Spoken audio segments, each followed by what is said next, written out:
and we found one big grave with about 250 in it, dead North Vietnamese, and another one with about 180 or 160 or something, all dead. Bits and pieces of arms and legs and heads and everything. So we dug them all out. You got to get a body count, you see, which was a pretty unpleasant job, but we got the body count. One day I sent my American sergeant in to pick up some beer for me, and the warrant officer told the sergeant, the Australian warrant officer told the American sergeant, tell Captain McGurgan to come and get his own beer. So I was in there about a week later and I got right up him and I went and saw the major and said, this is not good enough. The Navy navigates by the stars, the Army sees by the stars, and the Air Force counts the stars on their hotel motels. Well, particularly so when you're on this hill and you can see the lights of Da Nang out to the coast, 20 miles away. You say, oh, civilization down there. Here we are fighting madly in the NVA.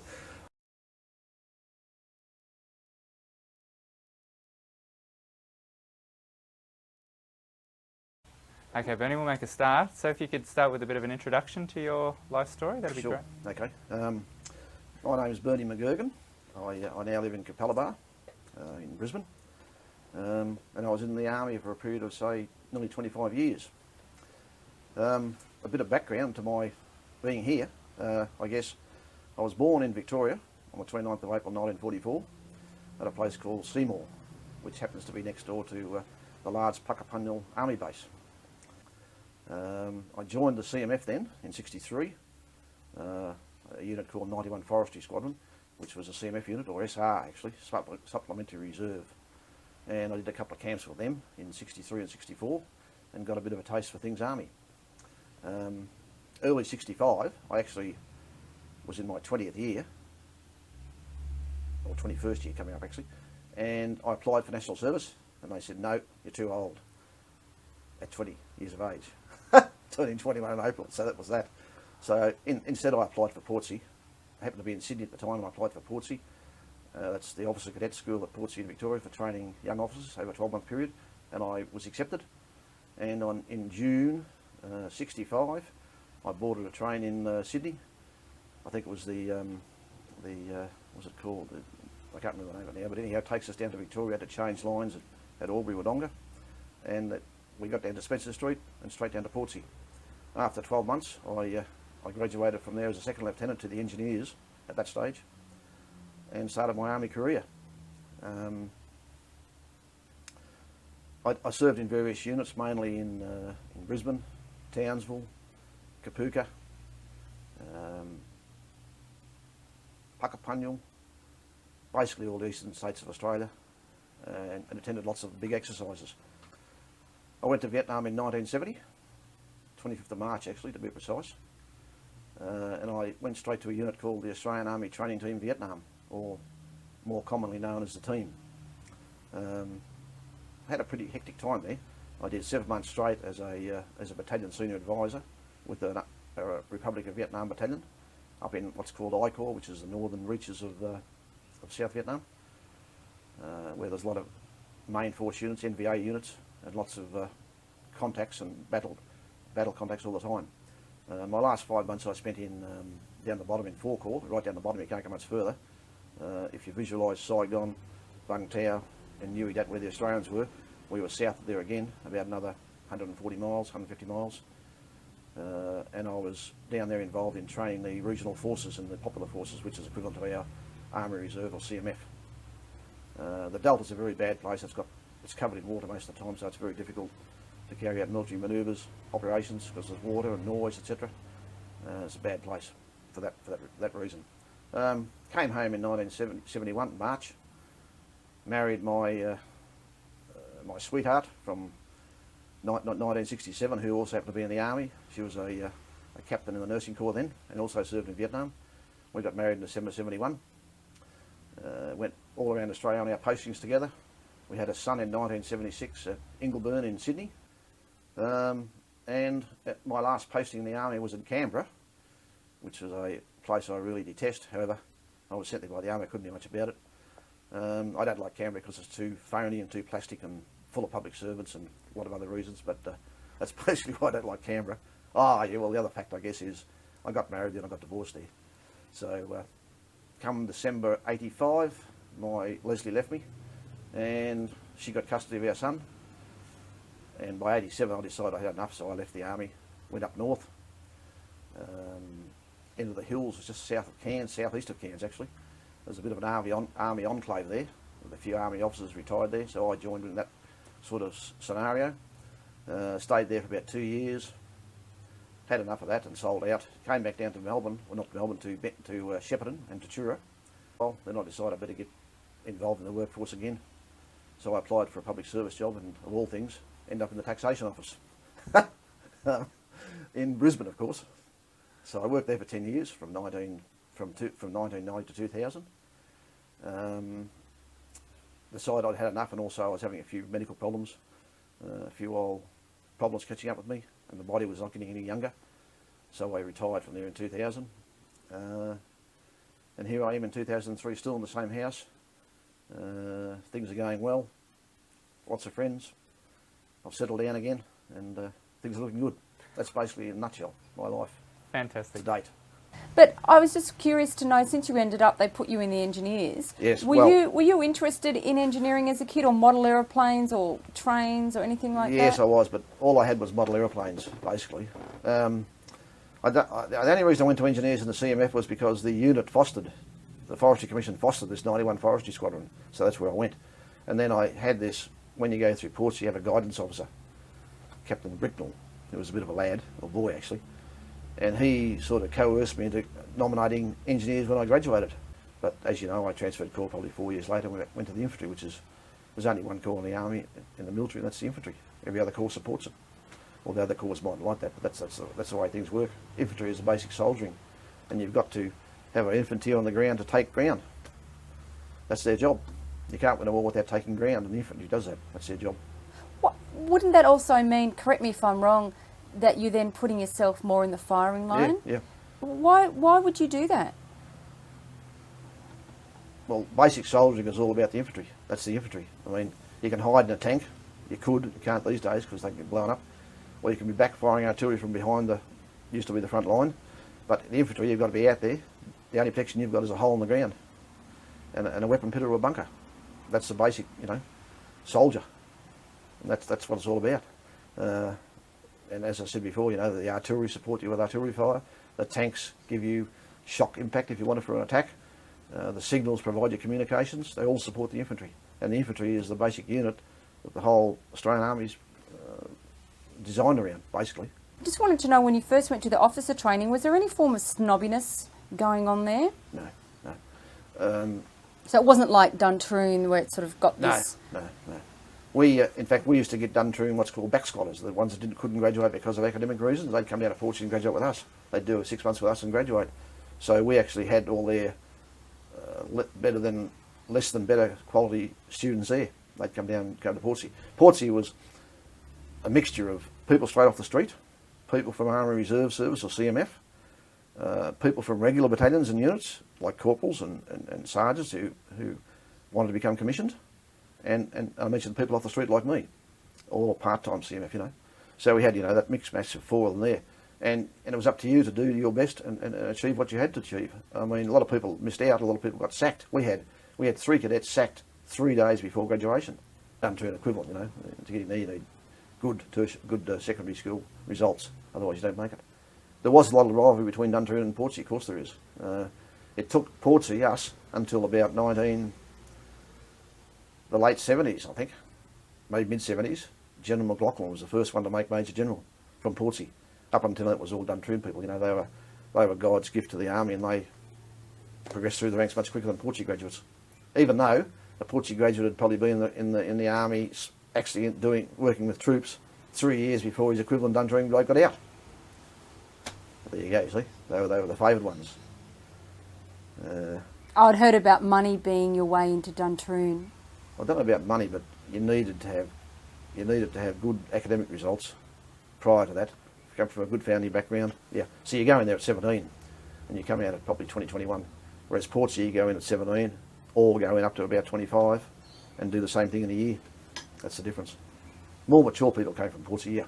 They were boys from Duntroon. Some of them were real lads, very immature, and some of them made senior rank, I might add. Can I ask you, how was your reaction to the discipline when you first got in there? Didn't like it, but you had to change. Lots of young blokes didn't like it, but you had to change. We had, actual fact, 2 regular soldiers. They got Jacobit, McFarlane and McNamee. McFarlane and McNamee, I think it was, yeah. And about 3 or 4 weeks, maybe 5 weeks into the course, they just up stakes and disappeared, went AWOL. Haven't seen them since. So they didn't like they came from regular battalions. They didn't like this at Portsea, so it must have been obviously a little bit more harder than, a little bit more stricter than the battalions had at the time. So yeah, it was strict, very strict. Can you give us a day in the life of Yeah, the sure. Portsea training? 6 o'clock was Reveille. You get up. Can't get up before, otherwise you get into trouble. All go down and shower and shave and get ready for the first parade, or for breakfast actually.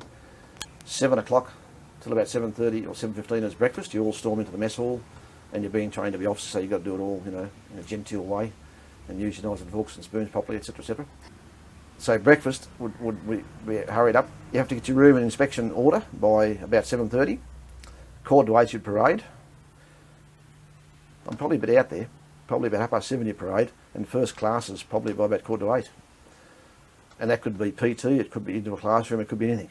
And you had what's called a duty student who marched the platoon from where we lived in the accommodation to the first lecture, whatever it was, in one of the halls or one of the field education areas or whatever. And we double time everywhere. You had to run everywhere. So in a formed group, platoon of about 30, double time down to the next, you know, where you had to be. And he'd hand over to the officer in charge. Report there's 30 cadets present, 1 at the RAP for training, sir, and obviously. And this goes on every time you change locations throughout the day. So you stop for morning tea probably 10:30 to quarter to 11. Lunch would be probably from 12 to 1, somewhere in there. You got a bit of a break there. And then it'd go on afternoon till about 4:30.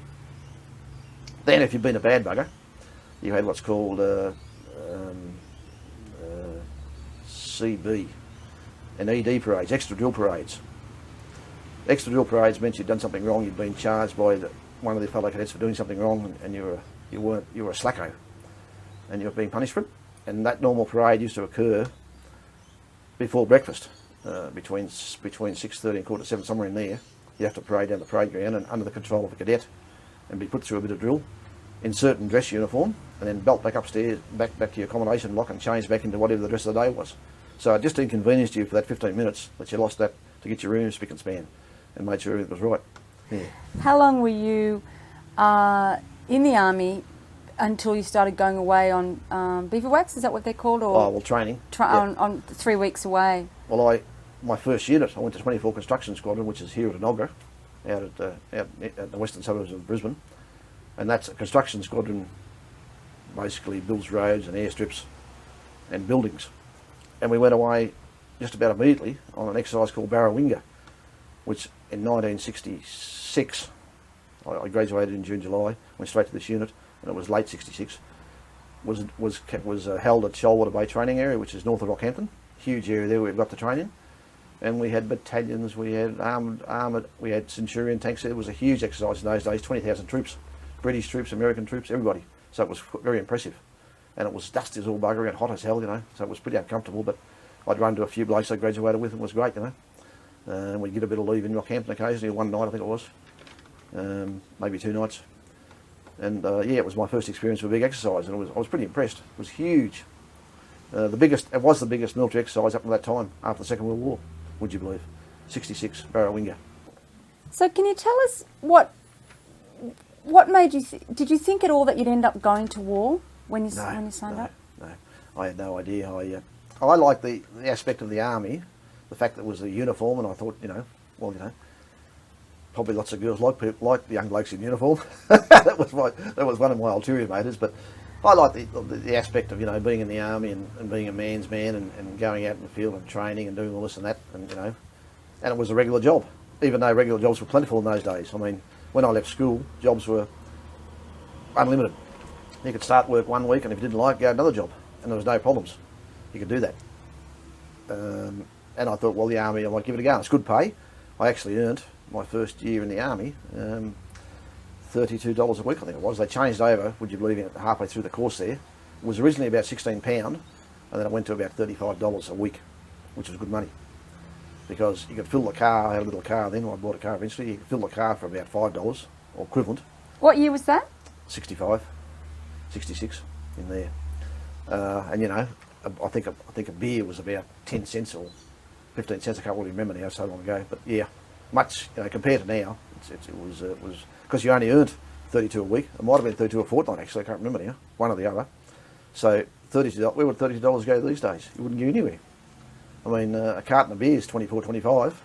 A meal will cost you more than that. So you know, it's I guess a long while ago. 30, you know, it's 30 odd year, 33 years ago now, or more. So you know. So when you sent, excuse me, but when you got sent to go up with the construction squadron, squadron, were you aware there of what was going on in Vietnam? Yes, we'd the first advisors went there in '62, and the army puts out a newspaper every payday, every fortnight, which is very informative. So I knew the training team existed, and by then we'd sent our first battalions over there in '65, '66. I think it was 65 the first battalion went, I think it was, yeah, 1RR. Anyhow, they were there. So by 66 we had 3 battalions over there, nearly 3 battalions, and the training team had been there forever, sort of thing, from 62 onwards. So I knew we were involved, and I knew Phuket province, and I knew where the Australians worked, and I knew the training team was scattered everywhere, but I didn't even know what they did. But I knew they had casualties because they had people killed by them. So I knew that was, and in the army newspaper it had put down, you know, so and so was killed in action, so and so. So you'd read all that, but you were fairly blasé. You said, oh, yeah, okay, never happened to me, you know. You didn't worry about it. And I guess the feeling remained that way until I was officially, I actually volunteered in the end for Vietnam, and was told in '69 I'll be off there. So that was my, well, I needed to go because I needed the experience. As a young officer, you want to get the experience to help you with promotion, etc. Did you have any wish to be advising over there, or? Yeah, I thought I had something to give. Yeah. I didn't care as long as I went to Vietnam. That was basically it. So you know, why hell or high water you want to get there? I didn't expect to go to the training team, but next thing I knew, I was doing all these courses, and away I went. So that was, you know, all in a matter of 3 months I was away, gone. But yeah, I thought I had something to give.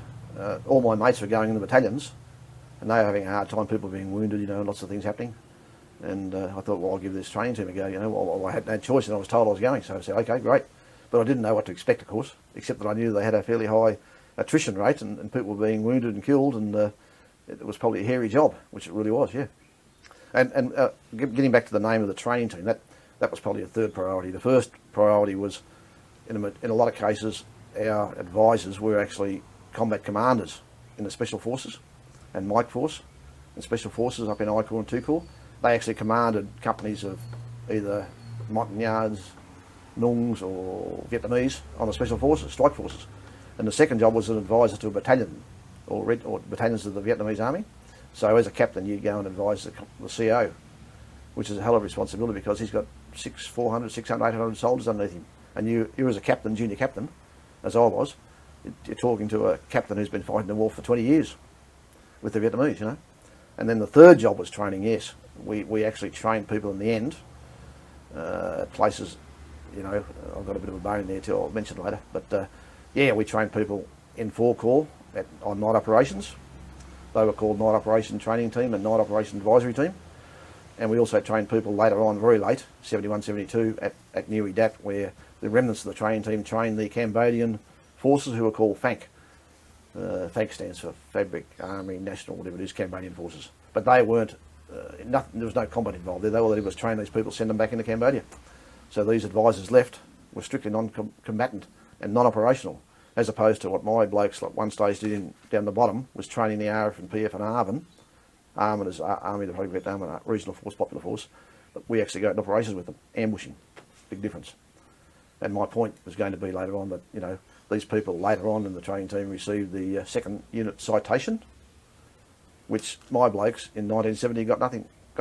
So the citation went from 62 to 69, from 69 to 70, late 71, no one got anything. Then from 71 to 72 they got the 2nd citation. I mean, how ridiculous is that? Politics. Well, more than politics, it degrades the medal's attractiveness and its authenticity, you know, rubbish. So you've done so much fascinating work, Bernie. I've just got, okay, I might just go back a little bit. Now, you talked about the first reason why you're interested in going over to Vietnam and doing this advising was there were Montagnards. Now, they're the mountain people from the northern... No, the Montagnards occupy I Corps, 2 Corps, 3 Corps. They're on the high country. They're the mountains. They're in the mountain. That's why they're called mountain. I think Montagnan stands for mountain. I'm not too sure, but they're the mountain tribes Right. who, to this very day, are destitute because the Vietnamese hate them, and they're not allowed to work. The communist government won't let them work, so they're in very poor shape right now. Right this very day, 2003. Were they good soldiers? Yes. Well, I never worked with them, but I had a friend by the name of Barry Peterson who did. He started off this Montagnard army actually, and in the end, the CIA considered him to be a risk, and they got rid of him. Sent him back to Australia because he was having so much control of the Montagnards. Yeah. And Yeah, the they're good second lot, soldiers. sorry, the second lot of people were the Nungs? Norms, yeah, they're another race again. I think I don't know much about them either, but they're I think Nung and Montagnard is probably synonymous, you know. And then there was the third lot, Arvin. That's the Arvin. The Arvin of the Army of the Republic of Vietnam, and that's just the South Vietnamese Army. Right. And was very, at one stage, 1.2, 1.3 million in it, so it's quite big. And then you've got the regional and popular forces, who are the Army Reserve type people, who, in companies and platoons, guarded bridges and worked at village hamlets, guarded villages, this sort of thing. And then you have the regular army on top of that. So it's quite a big force. Jeez. A lot of people under arms.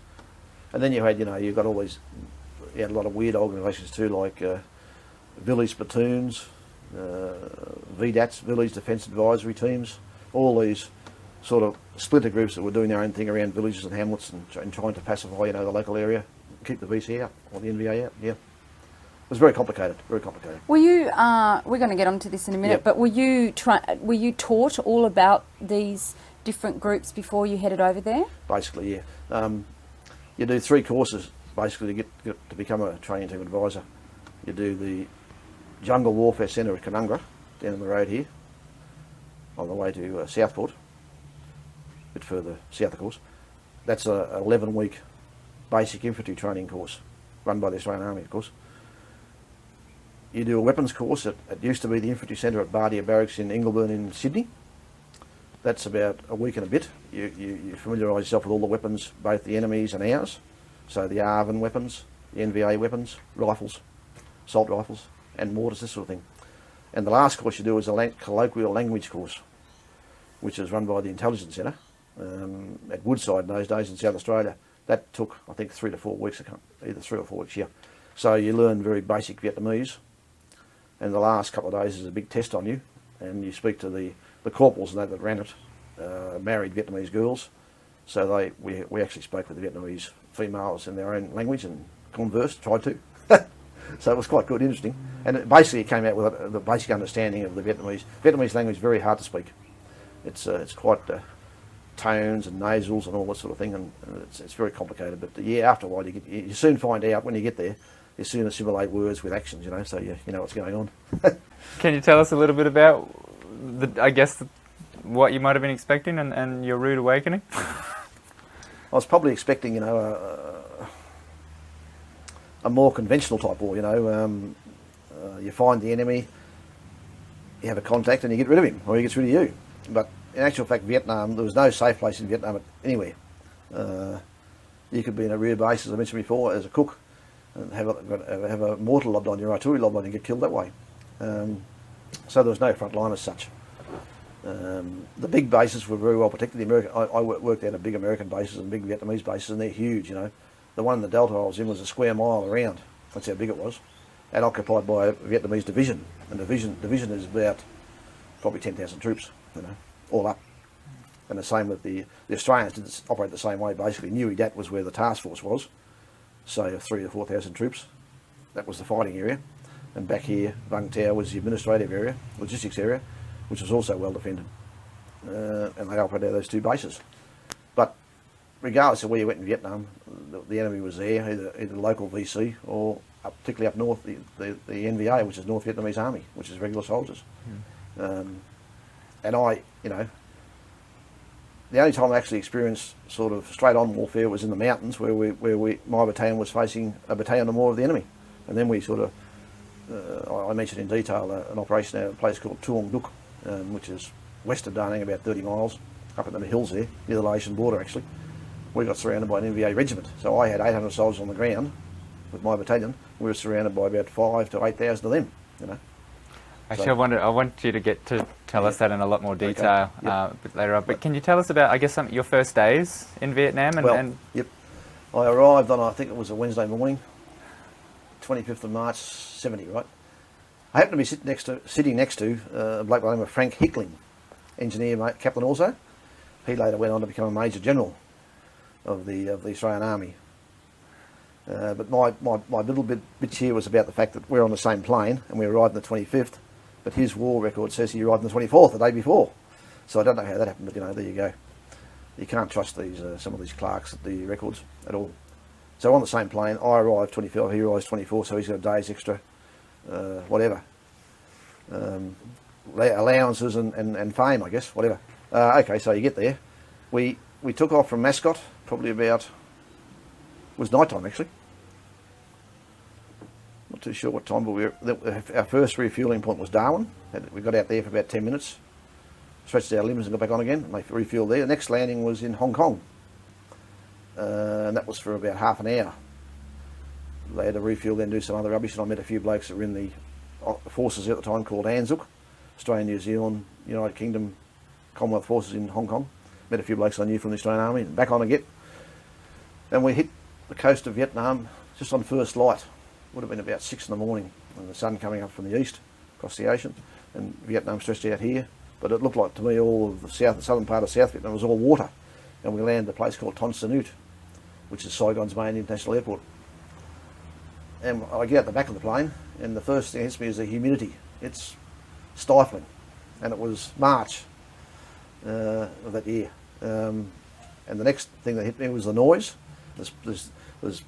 There's helicopters, there's planes, there's jet fighters, everything taking off and landing all around you, just incessant noise.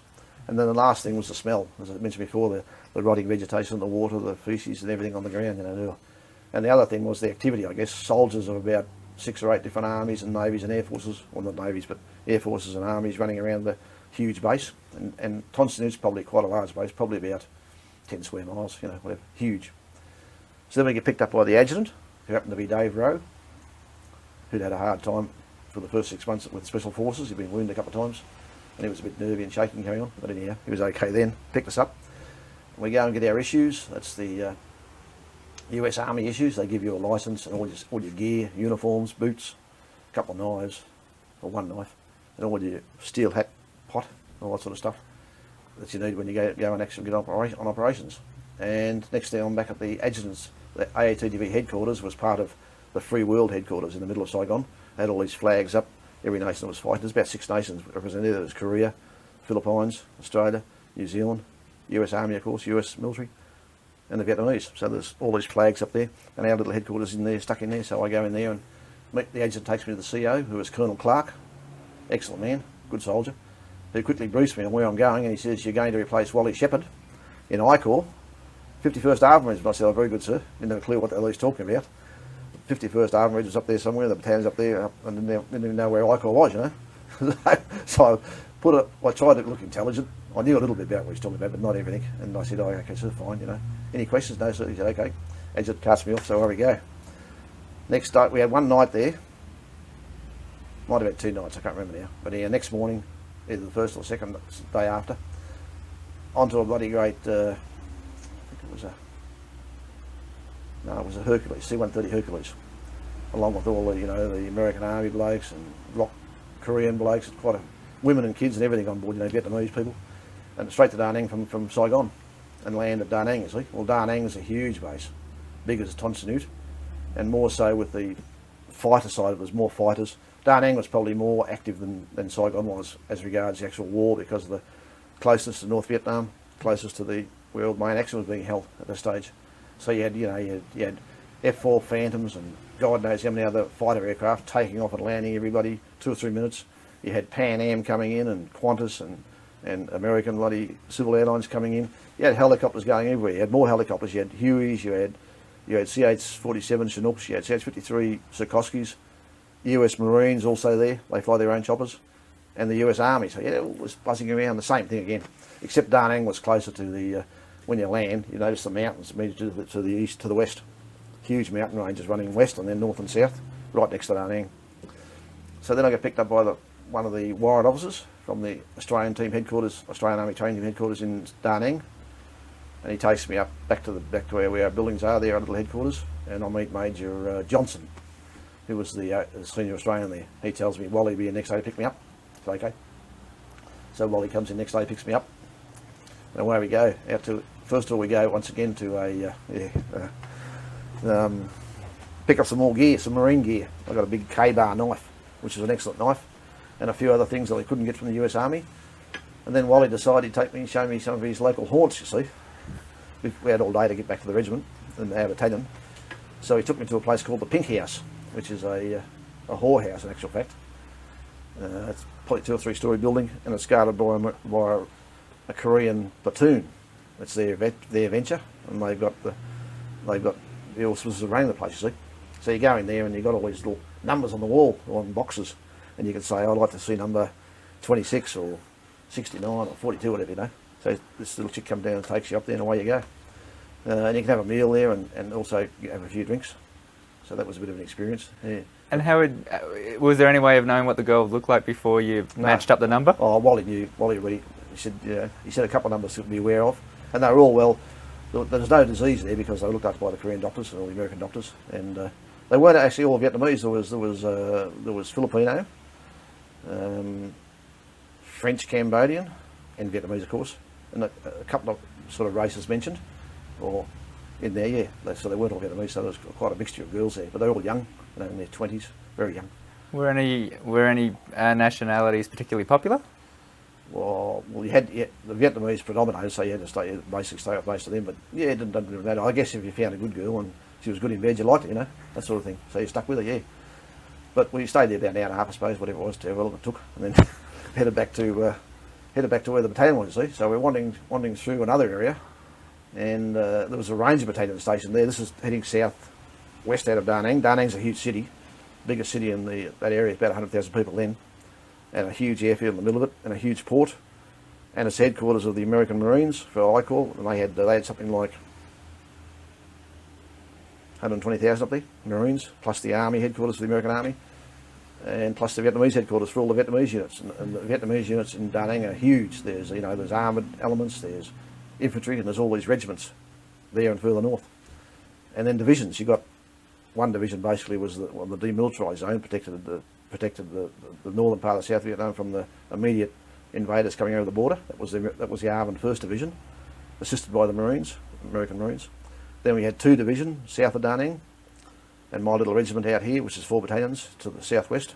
Another independent regiment just north of Da Nang, and then eventually we had a 3rd division. The division being between about 10 to 12, 15,000 people, soldiers. So where we go, out to the hill. And we're driving and going past all these blown out bridges that the NVA and the VC had blown up. The railway line didn't exist anymore because the bridges were all blown. They couldn't use the rail, but the railway line was still there, and it just stopped at the edge of the river and started on the other side again. The bridge fell down in between. And I thought, what a waste. But anyhow. What was Wally telling you all this time about Vietnam Not itself? much, because I was too petrified.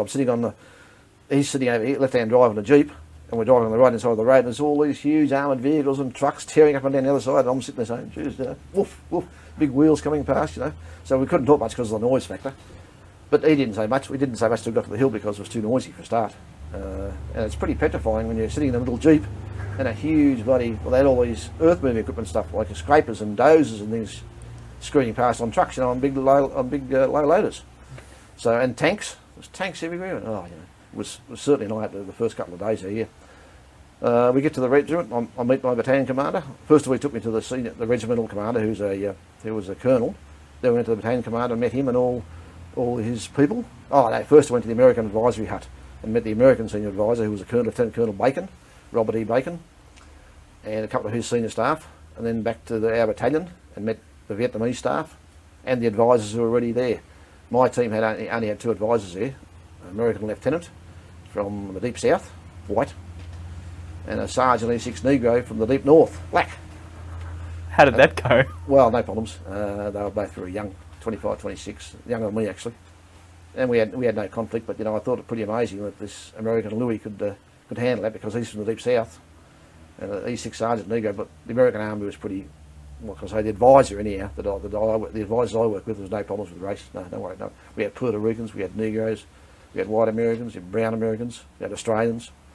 So we all mixed in together, there's no problems. Met them, and then, yeah, probably within about 3 days, I went out in the first operation. Wally, in the meantime, was giving me a few more detailed briefings, and he actually came out in the first operation with me for the first couple of days. So what did he tell you about what to expect before you actually went out? Not much. He just said, here's the battalion. It's got three rifle companies and a headquarters company, which is also a rifle company. 600, 700, 800 strong, whatever it was. Here's what we do. We stay with the battalion commander. Wherever he goes, we go. And you advise him, you help him with his air support, resupply, chopper support, artillery support. So what you've been taught at Canungra, you had to put into actual practice then. So in other words, you talk to the Americans bring out their fighters for you. We you know, the way they operated then was you had a forward air controller, American Air Force, who flew around a little Cessna, an AV-2 the thing's called, push me, pull me Cessna with a motor in the front and the back. That was the FAC. And he could talk to the fighters, and he could talk to you, and you'd put smoke down, he'd put the fighters on it. That was the way the air support worked, the same with the choppers. And the artillery was my concern. I could handle that from, sometimes had what's called a forward observer, either an American Marine lieutenant or a US Army bloke, and he controlled the guns for us. I just tell him I want fire down there now, and he'd go book, book, book, I'd give him the grids, all the references, and away you go. But it was all American. Everything. See, the Vietnamese artillery support was limited. It was only 105. That's got a maximum range of 11,000 metres, so it's pretty useless where we were. We were, you know, miles from there. So you had to use the American Marine artillery, which is heavy stuff. All the big guns, 8-inch, 175, 155. And so who would you take your lead from in terms of actually coordinating the air and artillery support? I'd find out what the battalion commander wanted to do, and then go about the best way of doing it. Obviously, you know, when you got artillery firing in and you got fighters around, you got to make sure they don't hit one another. So, yeah, it's about coordination. So the FAC helps you.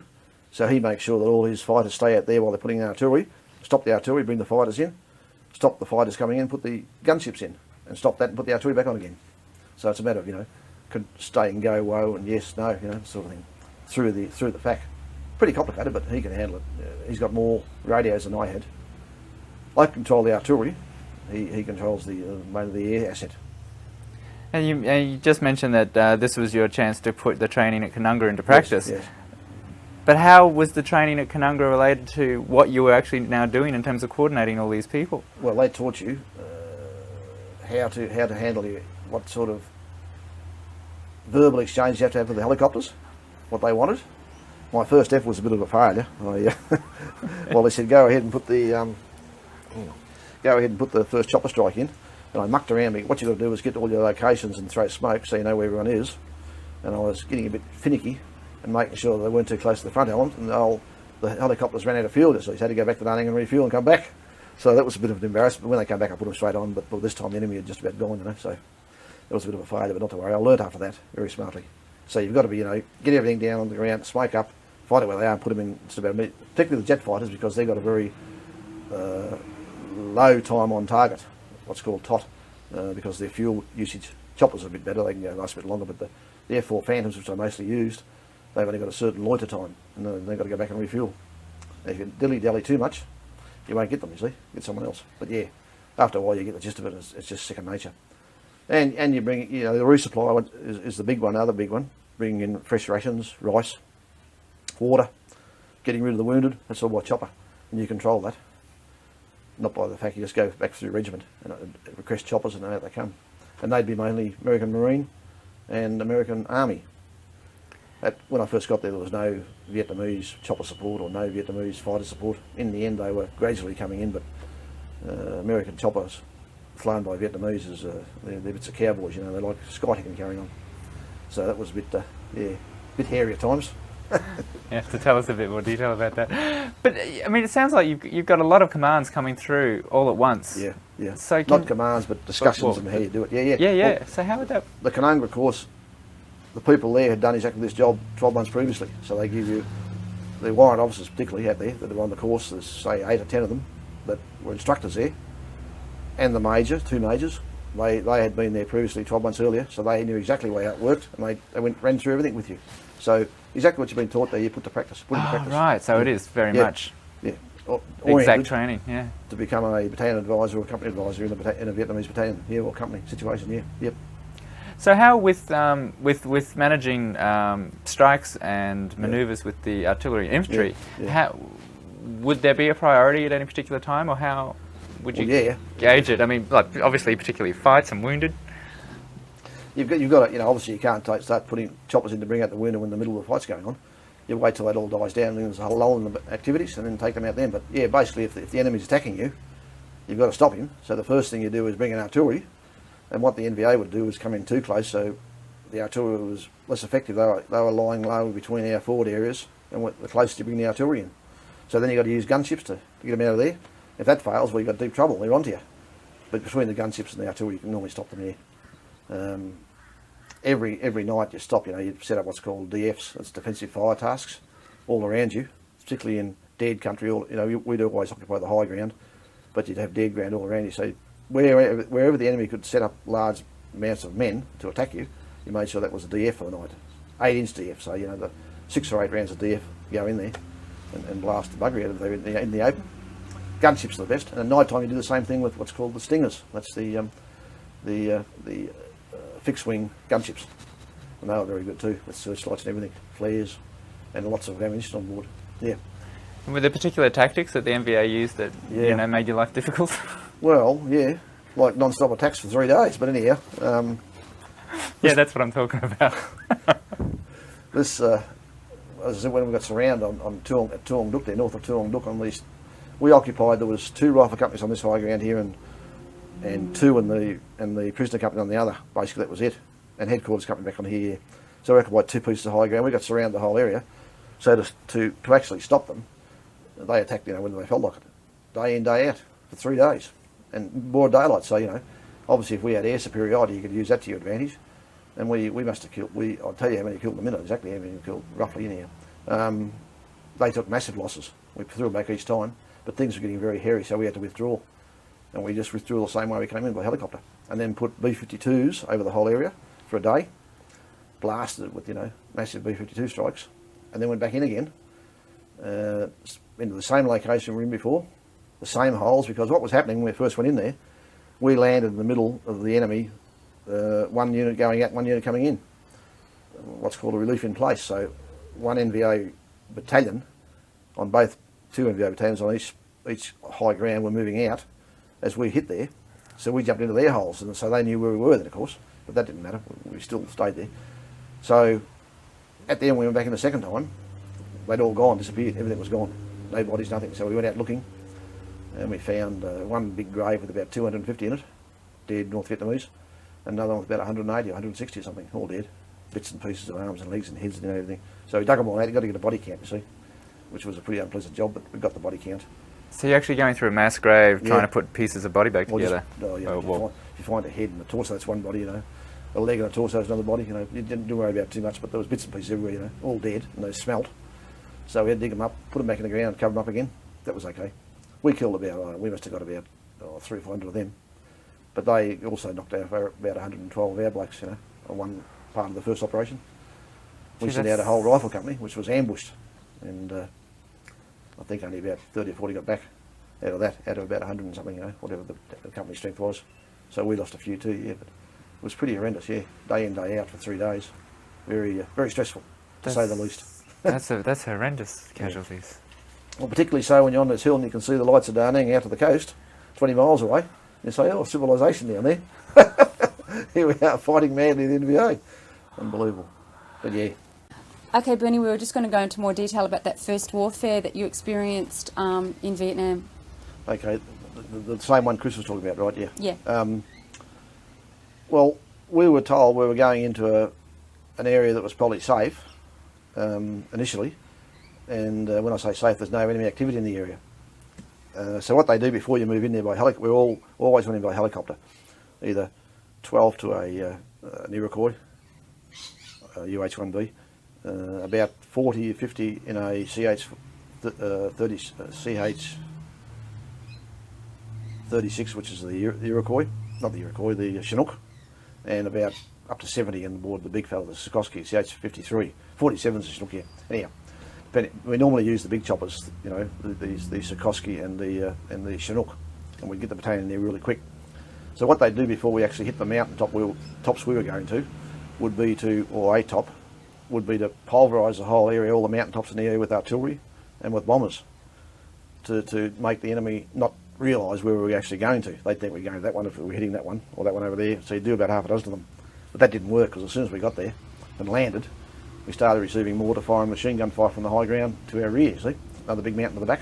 They were lobbing large mortar rounds on us, and also heavy machine gun fire. So hang on a sec, Bernie. So is that standard operating procedure that you, before you go in anywhere, the helicopters would come in, pulverise the area, and the artillery, beg your pardon, and then it would be safe? Well, well, the idea was to fool the enemy, not knowing which actual high grounds you were going to land on. But it didn't work in this time, because they were already there waiting for us, you know, or they were already there moving around. So when we hit this top of this 1L landing zone we picked out, there was a huge amount of NVA scattering everywhere, like a battalion of them. So we landed on top of them, but they all ran off into where, you know, wherever they were going, to the high ground to the north or the south, east and west, and we landed there. And meanwhile, their mates are all hitting us with all these mortars, large mortars, you know, 122mm and 82mm mortars. Which is as you were coming off the helicopter? Yeah. So the helicopters are landing on all this and then getting out of there as quickly as possible. Yeah. Did you? I know this might sound stupid, but did you all think maybe we should just jump back on? No. You got to, once the helicopter lands, you're gone. You've got to get off. I'll tell you a funny story in a second about that. Yeah, one of the later choppers was a bit tardy. The poop was a bit tardy getting off, the Vietnamese. So the old Sikorsky pilot just lifted the nose up, and everyone slid out the back, and he took off. They were all sprawled on the ground. They were all jumping up and running. You know, they got off satisfactorily. No one got hurt. But once again, the mortars came down. You know, but that's how you get them off in a hurry. So you just tip the chopper nose up a bit. They all come out the back. They've got these big landing ramps about, I don't know, 15 foot wide, and you can walk down three abreast. They just tip it up a bit. They all slid down. The Vietnamese only little people, and all the soldiers with their backpacks on and rolling around. Lucky no one got shot by their own people. You know, they all got off okay.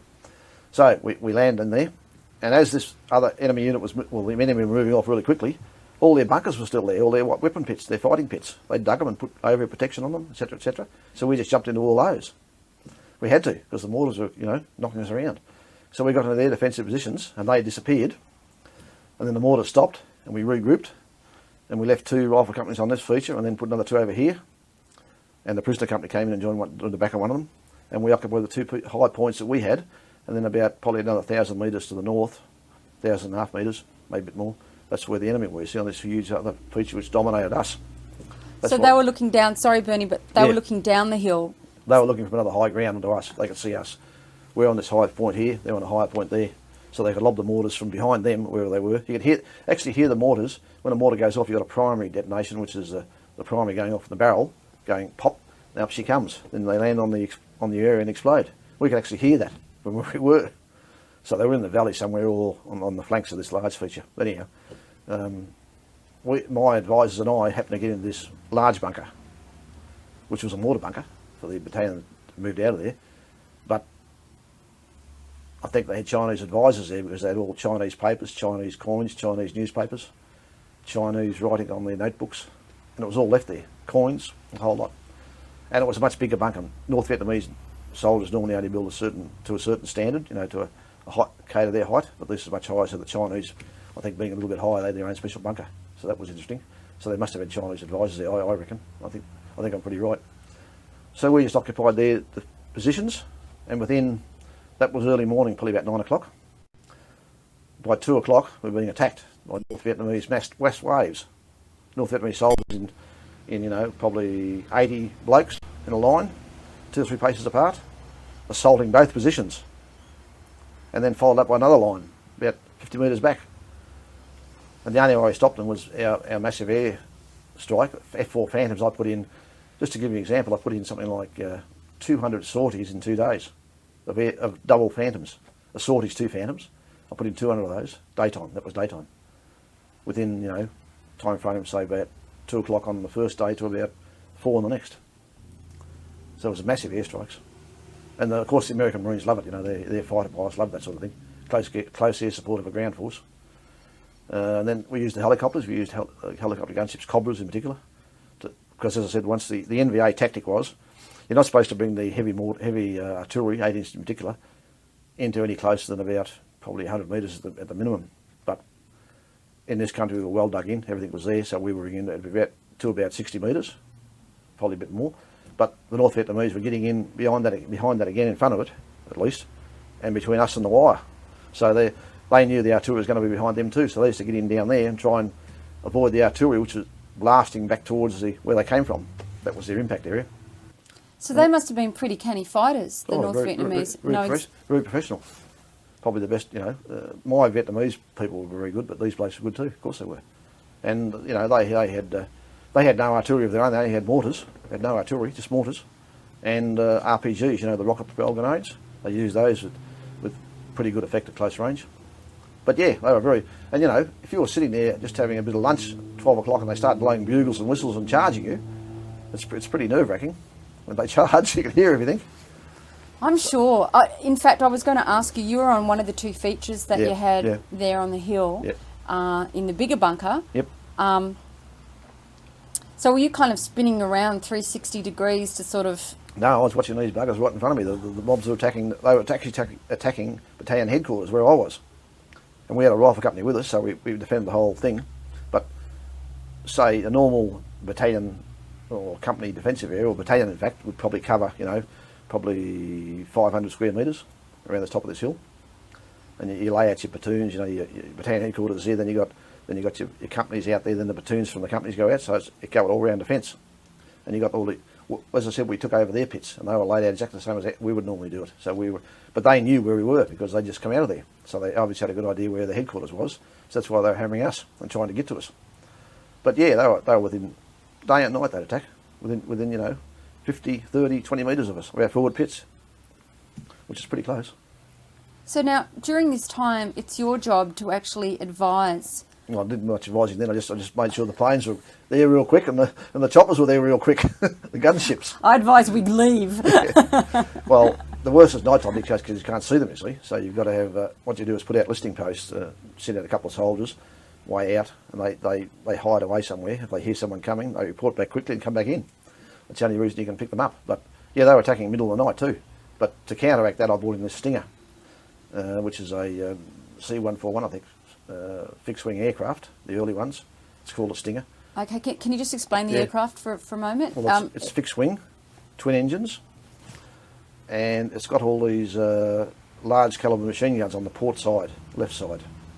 So it's got 50 cals or it's got 30 cals machine guns, 2 or 3 down one side, and it always banks anti-clockwise and fires at the ground that way. And of course you've got to have tracer, every 6 or 7 rounds a red tracer. That's the other thing I must mention here. Every 6 or 7 rounds a red tracer, but that indicates where the fire's coming from, of course, to the people on the ground that are being fired at, so they can fire back. But depending on the height, it won't hurt much. It's also got mortars on board, would you believe? So you actually okay, this sounds like a silly question, but couldn't you bring the Stinger in all the time then? You could, but they were normally used in the daytime on the Ho Chi Minh Trail, which is the resupply trail.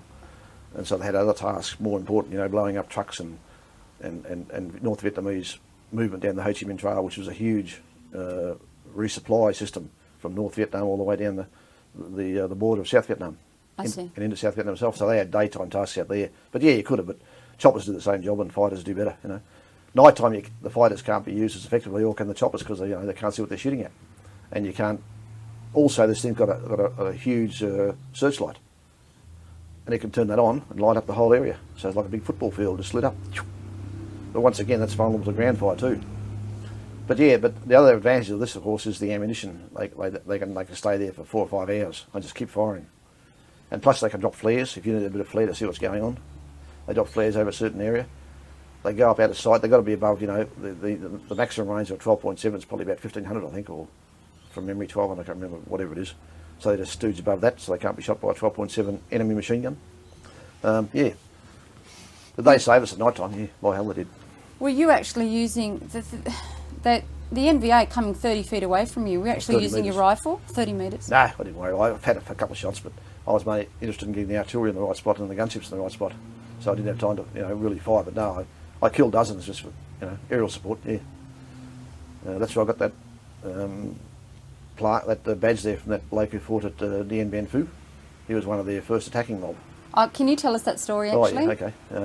Well, when the first attack occurred, which was the first day at about, I think it was about 2 o'clock on the Arvo, as I said before, they put in a daytime attack on us in 2 big ranks, mass ranks, bugles, line, etc., etc. And the first attacking row actually got to within about 30 metres of the forward troops of our battalion headquarters area when they all went to ground. And then I had to move them with gunships to get them out of there, and then back into the artillery again. They backed back, and we got artillery on them and break up the attack. Well, immediately after that, there was a cessation for about 30 minutes. So we sent out a couple of some of our soldiers, and they were picking around the bodies. And I went down to have a quick look, and I just saw this badge on this bloke and took it. He was dead, of course. And we picked up all the weapons, got rid of them, and left the bodies there. But then they started attacking again, so we had to get back inside again, and back inside our defensive area. Otherwise, we would have got had. But yeah, that's how I got that. And what it is, it's a it was given to all the Viet Minh, was the precursor to the Viet Cong. In other words, the Viet Minh was the enemy in French days and the Viet Cong in our day. And they fought against the French at Dien Bien Phu, which was the big decisive battle they had west of Hanoi, where they got defeated.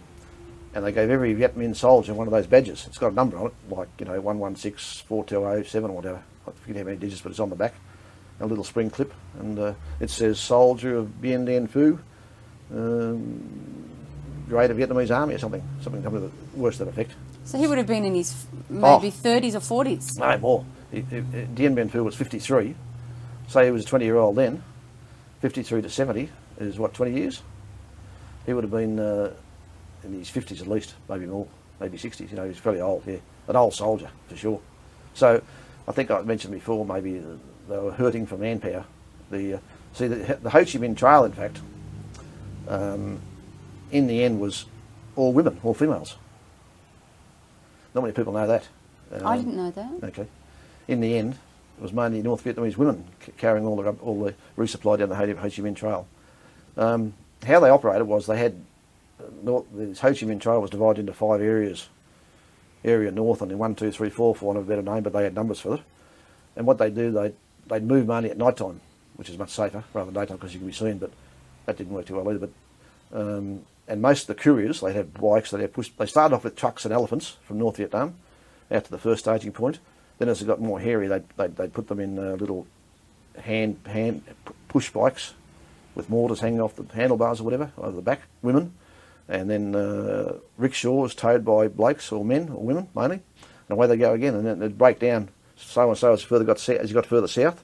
It'd get more and more one man or one person or one woman carrying, individual rockets or mortars or whatever she was carrying, or food, whatever, But what they did, they'd stage every night, supposedly in a secure area, underground little towns, and they'd all disappear down holes, and the Americans could bomb all they like and put stingers and all that, wouldn't hurt them. Next morning they get up, or next evening when it got dark, and then get out again and head off. That was the way they worked it. But the principle was, of course, the more you put in the north, the more is going to come out the south. So even though the Americans bombed out bridges here and little pathway here, it was a massive trails everywhere. It wasn't one big highway or anything like that, but they had trails for roads for trucks, roads for push bikes, roads for walking. And it was a maze of these that just headed south. But if you blew out a bridge here and cut that one off, they'd just go around another one. So in the end, if they put in, as an example, at one stage there was 10,000 tonnes coming down daily, or might have been weekly, 10,000 tonnes a week. That was in the early mid-60s. By the mid-70s, when they actually overrun the place in the end, what did I say the first one was? 10,000 tonnes, it was about 100,000 tonnes. That's how much it improved. Transport, that open slather with transport, they couldn't stop the trucks, because the Vietnamese Air Force didn't exist anymore, so they couldn't bomb them, and they were just like a super highway.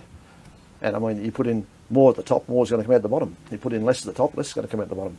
So that's how it worked. And they had, as I said, they had trouble with the manpower, yes. Women in the end became porters, lots of women. As I said, I gave you some figures before, mentioned the North Vietnamese casualties. I think it was 2 million civilians, 1.3, 1.4 million soldiers killed, another 800,000 soldiers wounded, and another 200,000 captured. So those sort of figures on North Vietnam side. South Vietnam also lost 200,000, I think, civilians killed. And I don't know the exact figures for the sad thing about it to this very day is the fact that you've got thousands of South Vietnamese ex-soldiers getting around on one leg, no legs, one arm, no arms, this sort of thing, from mine warfare, from the mines to the worst. Yeah. I wanted to ask you just something that occurred to me then was, how did you know, you said there was a cessation of 30 minutes and then you came out and you got that badge off that old soldier. Yep. How did you know that there was a cessation? Is there a certain army guideline, military guide? No. Well, once they stood up again and were pushed back by the chopper fire, and then the artillery fire hit them again, they all disappeared back into their, where we couldn't see them, back into over the top of onto the high ground where they came from, and down the other side of it, or the sides of it, so you couldn't see them. But see, they were once they stand up and you can see them, you can shoot them with the choppers, that is. And once they go back beyond the choppers range, the artillery was brought down again. They pushed them back further. It's a matter of using it at the right time. Yeah. So how did you know though when they disappeared that you'd have half an hour, or was that? Well, they were pretty disorganised then with dead bodies everywhere, and then pushed back by the artillery and the gunships. I don't think I'd come out for another 5 or 10 minutes for sure. But that's basically how it works, So and you keep the artillery going. You don't stop it. The artillery keeps going to stop them forming up again, if they can. But yeah, they just disappeared back into where they came from. But they didn't take long to reform. They took probably maybe 30 minutes, as I said, at the most. The second rank that was attacking also disappeared too. They very smartly, because they couldn't get far enough forward to get out of the range of the artillery, so they had to go back anyhow. So that left the forward rank up here attacking us exposed when they stood up, and they had to go back too. So that's basically how it works here, sort of to and froing. Yeah. It's pretty haphazard at times. You just got to do what you got to do, Yeah. How long were you in that particular conflict? About 3 days. Three days all up. Yeah. Day 1, day 2, and then out the next day. Yeah. And then you had to withdraw. We couldn't move. We, as I said, we sent out a rifle company, and half of them got killed, and about 20 or 30 came back. And the battalion commander was crying and carrying on, because he knew them pretty well, and they'd all been killed. What happened was they went wandering. Well, they went down to the valley, and there was a huge U-shaped ambush, like that. They went straight up the middle of it, and got hammered from both sides. And when they tried to come back this way, they got hammered from the rear. So and they must have been ambushed by. Well, in the end, as I said, we had my battalion surrounded by at least one regiment, perhaps 2 of NVA regiments. So that's 8 battalions around us, 8 to 1 we were, roughly, outnumbered. So the odds weren't good, and they were very angry with us for taking over that. Well, see, as I said, I tried to explain what they were doing. They were withdrawing a force that had been there for a while to relieve them, and put a new force in, and we landed just before the new force came in. So it buggered up all their plans, you see. And it was a big element, I tell you. It was NVA regiments talking about. Well, that's something interesting as well, that you said they must have had a Chinese advisor, for instance, the Chinese coins and what have you. And then that explains it, that they'd seen you land and racked off. Well, we actually landed as they were racking off. So they didn't like that because we had gunships operating whilst we were landing, because they predicted when we land in our big choppers, the gunships and the Hueys, Huey gunships and the Cobras circle around and brass up anyone that's running or trying to get to us, If they see fire coming to us, they fire at that. If they see people running off, they know it's not our blokes, they fire them. Because it's very hard. Daytime's okay. The North Vietnamese have got darker uniform, and they wear those other ridiculous hats too normally. But at night time, it's very difficult. You can't tell who's who. So you've got to be very careful. That's another interesting story I'll tell you in a minute too. Yeah, same operation. Yeah. You can tell me now if you like. The first night I used the Stinger, which was that very night. The first night? Yes. I'd never used the Stinger before. And I got chatting to this captain. There's another interesting story I'm going to tell you too.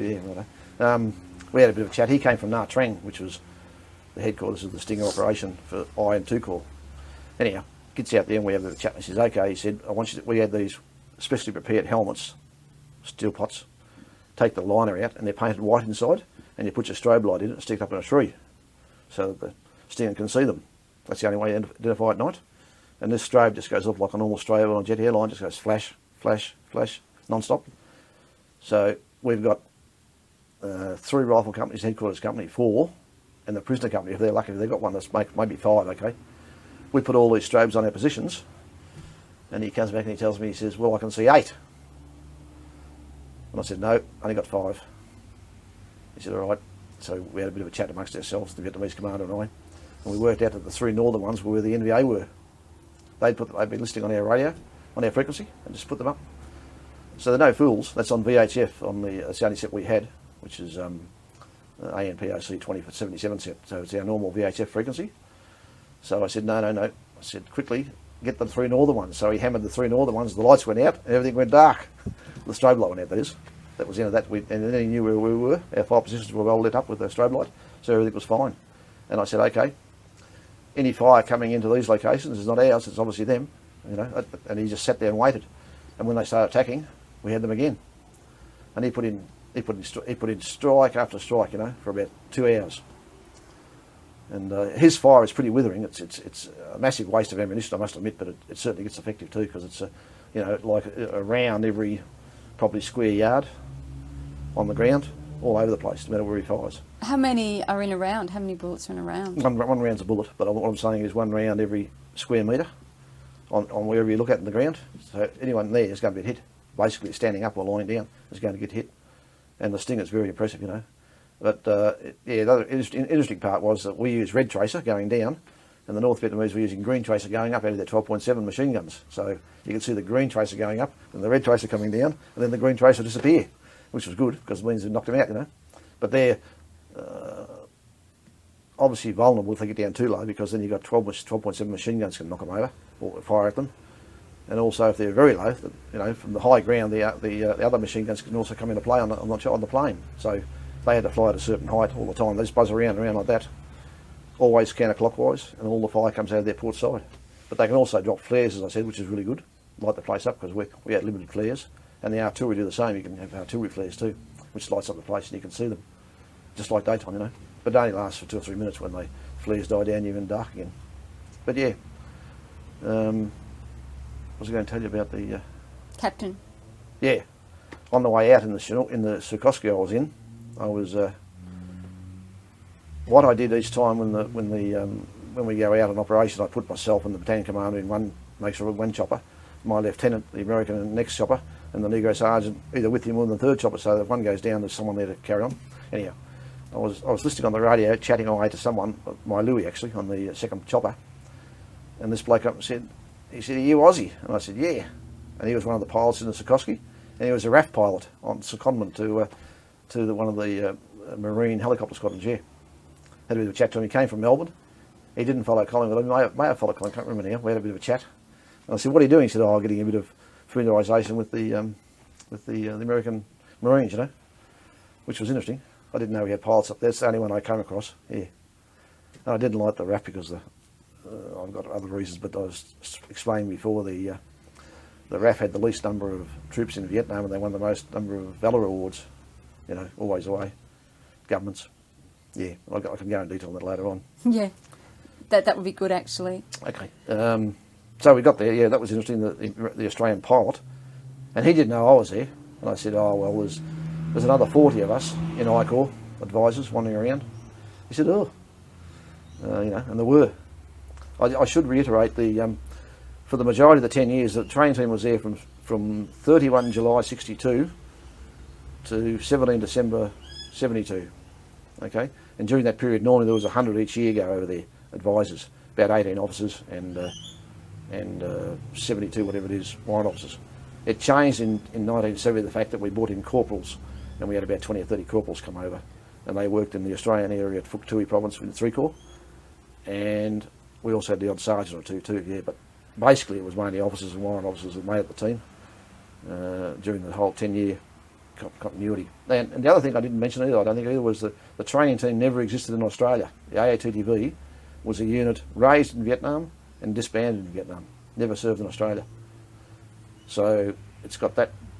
Do you want to talk about the team later on, or? Well, that's a fairly unique thing, isn't it? Is that the only time in Australian military history? Yes, we've never had a unit like it. It's now it's been taken off the order of battle, which is our sort of establishment, and doesn't exist anymore. As I said, it commenced training. It commenced activities in Vietnam in July 62, and ceased activities in December 72. It won the most awards. It's the most decorated army unit in Australian military history. I've got a list. Do you want to know what the actual awards are? I can go through. Well, okay, roughly there's 4 VCs, 2 American presidential citations, 200 or 300 American awards, and 200 or 300 Vietnamese awards, of a manpower that was probably about 940, I think, all up over 10 years. We had 33 KIA, and about another 80 or 90 wounded. Bernie, just I was just wondering with the AA TTV. TTV. Yeah. Why do you think it was so necessary for them to be there? I mean, as opposed to any other war.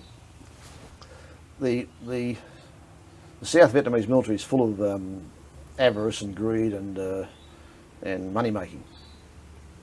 So when the Americans got there in 60, they went there. The American advisory team went there in 55,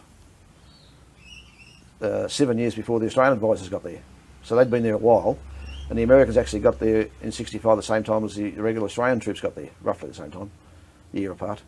And they soon discovered that the Vietnamese military, the regular soldiers in the South Vietnamese army, they're not doing their job, because the senior officers and senior NCOs were knocking all the money off, not paying their soldiers, not buying rations, not buying ammunition, and using it themselves for their own private purposes. And basically, corruption was rife. That's the word I was trying to think of. Corruption. Extremely rife. So the Americans took over the fighting of the war. They brought the Marines into I Corps and the US Army. They put the US Army in 2 Corps, the US Army in 3 Corps, and the ARV and the US Army in 4 Corps sort of kept on fighting. But they had to be, the South Vietnamese Army had to be re-equipped, remanned with new soldiers, retrained, reissued with new. In fact, they only got the M16 rifle about either 2 years before I got there or 1 year before I got there. That's how slow they were getting the M16 Armalite, which is much lighter. Before that, the little South Vietnamese Bingsi, or the private soldier, was carrying a 7.62 M14, which is a huge bloody thing, which the Marines carry. And you imagine a little soldier carrying that? So they were carrying lots of little old weapons from the Second World War, like the M1, which is a little 30 cal assault rifle. Then they got the M16, which is much better again. So they got that about 2 years before I got there. So that was the rearming of them, and with new mortars and rocket launchers, etc. Not RPGs, 106 recordless rifles, RCLs, those sort of things from which the Americans and the Australians had already been using. So we had to re-equip them, etc., etc. So in other words, the US Army took over mainly the operational responsibility, while the South Vietnamese were being retrained and reorganised and re-equipped. And then, once they'd done all that, that was the idea, was to, in 1970, the Vietnamisation program, put the Vietnamese back in control to fight their own war. That was the whole concept set up. So when I got there, okay, my battalion had a couple of really nasty episodes. They'd been ambushed one time in 1968, I think it was, and they lost. This is just south of Da Nang, in the middle of a pacified area supposedly. They lost the whole rifle company, got ambushed. They lost about 200 or 300 dead by a large NVA force. So their morale wasn't very good. So they had to build them up again. That was just one incident. And this was going on mostly all over Vietnam. And also, the South Vietnamese army was losing soldiers left, right and centre, going AWOL, because the Amiga pay, which is about, probably when I was there, was probably about $5 a month, wasn't going through to their wives and their loved ones at home. So I had a lot of soldiers from Saigon fighting in my battalion, and their money wasn't going back to their wives, so they'd desert, get the money they had with them, take it with them, and go back and make sure that their wives and family had food and had been made to keep going, then come back later on. And they were who were put into the prisoner company as punishment, you see. But at that stage, they were losing about a battalion a day at one stage, or a week, from the South Vietnamese army, and they couldn't keep that up because all the manpower disappeared. So they had to do something about it. That was why they were retraining and re-equipping. They had a huge desertion problem. You know, a battalion a week is say 500, 600 soldiers a week. And you can't afford that if you're fighting a determined enemy, you know. That's a problem. Of course. Big problem, big problem. What uniform did they wear, the South Vietnamese? They had their own uniform, but they also wore American US Army small stuff. They were only very tiny people, so tiny American uniforms also, but mainly they had their own uniforms, yeah. All American equipment, webbing, backpack, rifles, steel pot. I'll mention the steel pot, it's interesting what they do with that, yeah. And all American supplied equipment and ammunition. The steel pot they use for a variety of purposes. They used it for cooking in, washing in, sitting on. Sitting on's good because if it's raining, a lot of water around, you just put the steel pot down, you sit on top of it, you've got a dry place to put your bum on, you see. But yeah, they cook in and they wash in it, they clean their teeth in it, drink in it, put water in it, drink out of it. It's quite a good little thing to have around. But when you're cooking it, of course, you're going to get a lot of charcoal on eventually, so it goes a bit black. That's the only problem. cook rice in it. So, you know, when I got there, the things were the US Marines, American Marines, who are bloody good soldiers, I might add. A bit thick, but they're good soldiers. Very gung-ho, up the guts with plenty of smoke. They were looking after the DMZ, which is the demilitarised zone, and protecting that. Plus, they were also carrying out pacification in the eastern portion of ICOR, which is the 5 northern provinces. But there was a combined effort up there. There was US Marine Corps, there was US Army, there was Vietnamese, all combined in 1970 to stop the NVA coming in and knocking them over. Hospitalisation, another case, that's an interesting case too. There was 3 huge hospitals in Da Nang, one by the Americans, one by the American Army, another one operated by the Navy also. They were all in the eastern suburbs of Da Nang City on the coast. And the Marines had a special area there called the Marble Mountain Air Facility, which they operated out of. They had a Marine Battalion hospital there. The Navy had what's called the Navy Support Activity Hospital, NSAH, and the US Army had 95 evac, I think it was, evacuation hospital, which is one of their huge hospitals looking after their soldiers. But as an advisor, you could end up in anyone, you know, it wouldn't matter as long as you looked after, but you could go to either one if you got badly wounded, straight in by chopper. Probably you'd be in a hospital within no more than 30 minutes, 20 minutes from any conflict whatsoever. That's how close. Can I ask you about you being wounded, because you actually didn't tell us about that when you went back to that story? On the first operation I went out on, Wally Shepherd came out the first 3 days and everything was fine. I got under control and learned how to use the choppers without running out of fuel. And away we went. About day 5, Wally was back on the Regiment Hill where the battalion came from. And I was out there and we're going through this river. And it's a pretty wide river, but low, not deep water, about probably maximum about 3 or 4 foot. And about probably, I don't know, 80 metres wide. Big banks on both sides. And in ICOR, the villages are always near the river on the high ground, so they won't get flooded, and there's plenty of water and there's fresh water coming out of the hills, you know. So anyhow, there's a couple of hamlets around, but that was okay.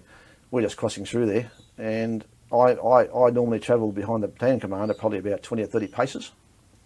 But this particular day we had a Vietnamese artillery party with us, of 2 officers and about 3 or 4 soldiers, and they controlled the Vietnamese artillery because we're in the lowlands and the 105s could make the ranges, 11,000 metres max, you know. So anyhow, there we were, and I travelled behind them, luckily, and we went down the river, into the river, and started crossing, and the battalion commander disappeared over the next bank, and his little party.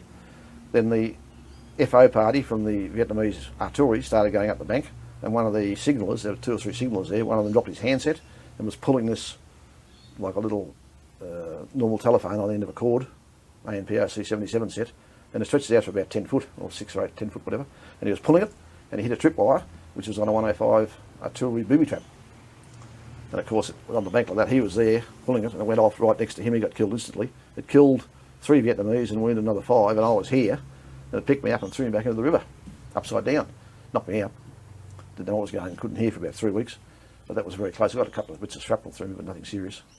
You know, if I'd have been in front, I would normally have been in front of that FO party, and I would have got blasted from the back. I would have been over the top of the hill, you know. But I was very lucky, I was down the bottom still. And most of the blasts went above my head. Very fortunate. Yeah. My big Negro sergeant pulled me out. Lost my rifle. Took us about half an hour to find the bloody rifle. M16 floating around down there somewhere. Got that back. But yeah, that was pretty scary. So I did the right thing. I radioed through what happened, and I didn't radio through because I couldn't talk, couldn't hear, but the American Louis did. And Wally Shepherd relayed it to the headquarters, and you got to put in what's called the notification of a casualty, but I stayed on duty. But notified him in, yeah, everything was fine. I just couldn't hear for about 3 weeks. Could not hear a bloody thing, so I couldn't use the radio. Couldn't talk, I had to watch people's lips and say, what the hell are you talking about? No. Why did you go back in, stay in work? I mean... Oh, there was no real need to... there was no point of bloody... the operation finished about a week later, and I could still, you know, talk to the people about map things and just point and say, no, there, you know, where we are, blah, blah, blah. Would they say, you're yelling, Bernie? Yeah, well, no, I couldn't hear anything, so it didn't matter, you know. After a while, my hearing came back, but, you know, I reckon it affected my hearing forevermore. It really has. Were you concerned that it wouldn't come back at all? Yeah, I was, yeah. But I've had lots of tests done. They said, no, your ears are okay. I am going deaf on that one, I know that. About half. And this one here is just slightly. So I can still hear okay, you know, thank God. The Vietnamese that were killed, did you carry their bodies to the other side of the bank? they just get the bodies. We just pull back down to where we came from, got a safe landing zone for Huey to come in. And the Vietnamese are very short in gear, so they remove all their boots. First thing the dead body loses is his boots, brand new boots if he's got them, or good boots. Some of the soldier gets them. They just wrap them up in a poncho, which is our American issue, like a hoochie, and it's called a poncho. Solid rubber raincoat, wrap them up in that, line them up, in comes the chopper, takes them away. Back to wherever they've got to go, normally Da Nang. Yeah. Did you load the bodies on, or No, does no, the no. chopper? The Vietnamese do all that. They just tie them up and wrap them all up and then lift them onto the choppers. The Vietnamese civvies? No, The- Vietnamese soldiers wrap their own dead bodies up, yeah, look after them. Take their boots off them, they want the boots. They always lose their boots and their rifle and their webbing. They need that for other soldiers, haven't got it, We haven't got enough. What about the Australians? Do we do that too? No, hell no. Initially, there was a bit of a hoo-ha, early training team days. The Australian government wouldn't bring the bodies back to Australia, and they were buried in a place called Butterworth, Malacca, in Malaya. But there was a bit of a hue and cry. An American advisor brought back his mate to Australia and got him buried back in Australia, so the government reneged and said, okay, relented at least, not reneged, relented. And they brought anyone killed now, got brought back to Australia. But initially they didn't know, which was very sad because, you got to look after your soldiers, for God's sakes. And who wants to be buried in a foreign land away from the rest of his family, you know what I mean? I've heard stories about the Americans were great in coming down in their choppers to aid fighting, to be really good supporters. Did you find that? So again, how I've just heard good stories about the Australian pilots wouldn't come down in Vietnam in their helicopters, but the American ones would. I work with what's called the Black Hawks out of Da Nang. They're American Army. It's an American Army armoured helicopter squadron, airborne helicopter squadron, I think it stands for actually. So I only dealt with American Marines and Army up there. They were magnificent. They'd fly day or night, hail, rain or shine. Never worried them. Yeah, initially in our RAF pilots, our RAF chappies in 3 Corps, wouldn't fly at night apparently because of the dangers associated with night flying. They did in the end, I understand, but I've had no trouble. I mean, the blokes that supported us were the best pilots in the world, and the same down the Delta. I've got an interesting story about the Delta actually. There was a unit called the Emu Squadron, which was a place called Dong Tam. So Bernie, we were just talking about chopper pilots and what was happening there in Vietnam. Yeah, I made a mistake. I've become modernised, I think, in the Australian Army. The chopper support squadron was called the Black Cats, and they were from Da Nang. They flew the resupply Hueys, and the Alley Cats flew the gunships. That's the Huey gunships and the Cobra gunships. So you got Black Cats and Alley Cats in Da Nang that supported all the Army battalions, and mainly flown by the US Army. And then on top of that you had the American Marines gunships on top of that, superimposed that again for support. Okay, I was going to mention, down in the Delta, my last 5 months, at a place called Dong Tam, there was a special unit there called the Emu Squadron. Its official name was 135 American Army AHC, Armoured Airborne Helicopter Company. And what it was half American US Army and half Australian Navy. So we had the Navy element came from the Royal Australian Navy. In other words, they were pilots and ground crew. So you'd have in these choppers, you'd have a big bearded fellow who was obviously Royal Australian Navy with his helmet on. And in the next chopper, you'd have an American Army pilot, young Louis or warrant officer. Most of their pilots were warrant officers, not officers. They were warrant officers and below. That's the difference between the two services, Australian and American services forces. Most of the pilots in Vietnam were warrant officers on the American side, but all Australian pilots are always officers, either Air Force or Navy. That's the difference. But anyhow, this Emu Squadron, so say the AHC, the helicopter company, was about 300 strong. There'd be 150 Australians there. It wouldn't be that high. 200 strong, 100 of each, 100 Australians, 100 Americans. They were called the EMUs, which stood for American Experimental Military Unit, EMU. That's why they called it that. And it actually operated for about 5 years. It originally started off in Vung Tau, which was near where the Australians were. It went to a place called Black Horse, and then Benoit, and then it went down to Dong Tam, where I was, in 1970. Then finally they went back to Dian, which is near Saigon. Then they disbanded and never existed anymore, about 1971. But they were massive pilots, these blokes. I'm still very friendly with one particular pilot who won a Silver Star. Another story there, I'll tell you in a second. He's up in Townsville now. He was a rank of a lieutenant, I think it was, lieutenant, or whatever the equivalent is in the Navy at that stage. And he won a Silver Star in 1969, flying out of Black Horse or Black Hawk, one or the other, in 3 Corps. He had a brand new chopper at the start of the day, and they were shifting in Vietnamese platoons, each chopper load. At the end of the day, his chopper was so badly shot up when he landed the last time they couldn't fly it again. He got back okay. I don't know how. Machine gun fire, bullets through it, holes through it. And for that he was awarded the Silver Star. But there's another story there. He was supposed to receive the Silver Star before he came home, but on the day of the parade the American general said he can't give it to a non-American. So he wasn't given it. And it wasn't until about 20 years later, which would have been about 88, 90, back here in Australia, that he finally was given the Silver Star for his efforts that day. 20 years later. That's how ridiculous this. Once again, the Australian government didn't offer any assistance, didn't help him. But the Silver Star is a very excellent award for a chopper pilot. Andy Perry is still around, as I said, in Townsville. Enjoys a good life. He comes down here occasionally. I see him. He was an excellent pilot. Might get his name and number at the end of the day. Yeah, that's no problem. Okay. Stop and have some lunch? Yep, and the Emu Squadron probably saved a couple of my warrant officers' lives in 4 Corps in the Delta. Once again, they came to our rescue one day, and we had a big, where was it? Gary Sutherland, or whatever it was. Two of the warrant officers got pinned down. What do you mean by pinned down, sorry? Oh, they walked into an ambush, and they couldn't move. They couldn't withdraw or advance or anything. They were eventually had enough Vietnamese there to return fire to the enemy and stop the ambush, or break the ambush. One of them was badly wounded, and the Emu Squadron was flying around escorting, would you believe, the general for 4 Corps, the Arvin General, who was a 3-star general, whatever he was, boss of 4 Corps, the whole area, Vietnamese. He was flying around his chopper at the time with these Emu people and a couple of other escort choppers. And Gary Sutherland was the bloke. Yeah, he's badly wounded.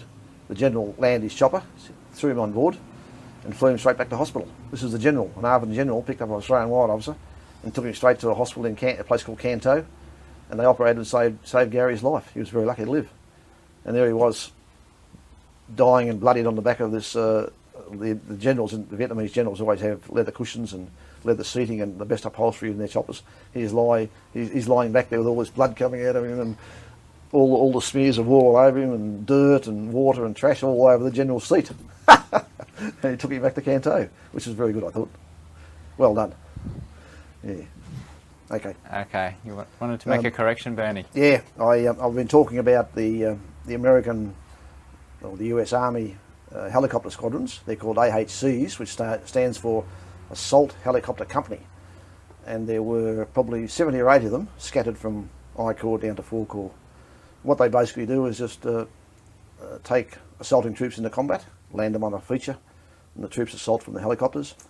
And they also do resupply and casevac, medevac, that sort of thing, dust off. Obviously a big job for them, but they're assault helicopter companies. My mistake before. Thanks. You've talked really highly, Bernie, of the American pilots. Yep. With the choppers and everything. Yep. What about just the regular US soldiers and stuff? What was your opinion of those while you were there? I didn't really have much to do with the US Army soldiers. I mainly worked with Marines, US Marine Corps. We did a lot of operations with them and with the Koreans. But from my experiences, the US Marine Corps in I Corps in particular was excellent. But they had a shocking job to do. I don't know whether you realise, but their job normally is to form a beachhead or an airhead and allow the ingress of US Army troops through them, US Army battalions, and all they are is a shock troop to gain a foothold and let the rest of the US Army come through. Well, they didn't actually do that in Vietnam. That was not their role at all. Their role in Vietnam was twofold, and this is the Marine Corps. One was to protect the DMZ, which is the demilitarised zone, and stop it from NVA incursion from the north, and the other was to carry out a normal pacification type role, as the US Army, as the Australian Army, as the Koreans were doing in the eastern verges of the 5 northern provinces of I Corps. So their role was completely strange to them. It was more like conventional warfare on the DMZ and then guerrilla warfare activity on the eastern fringes of the I Corps 5 provinces. So that was a big challenge for them, and consequently The province I was in had the highest casualties from Marine Corps in the whole of Vietnam. I think from memory, in I Corps alone, 13,000 and a half, roughly 13,500 US Marines were killed, and the majority of those, say about 6,000 to 8,000, were killed in Quang Dam province, which was the province I was in, which is the third, let me see, yes, the second or third province down from the DMZ. So that explains why the casualties were high, what they were doing, etc. As regards the US Army, well, I did do one operation with them. You know, they carried on reasonably well, did what they had to do. Most of these operations I'm talking about were sometimes rather large operations. In other words, you know, regiment size, 2 regiments. You'd have 2 or 4 battalions blocking, with 2 battalions sweeping, try and flush the VC NVA out into a trap. That was basically in the low country. In the high country, totally different ball game where, you know, battalion against battalion, regiment against regiment, and Marine battalion against NVA battalion, etc. Same as us, same as the ARVN, that is. So, you know, but also you should remember that the US Army was very stretched in the number of battalions could put over there, and the bigger the number of soldiers on the ground, obviously the less content in their training. In other words, you've got 500, they had 600,000 on the ground at one stage, so obviously to train those 600,000 up to a satisfactory level is much more difficult than training, say, the Australian task force with 8,000 all up. We can train much better because there's less numbers, so it just stands to reason. But I know there were bad American units and bad, you know, Vietnamese units. It always happens. You get the good and the bad.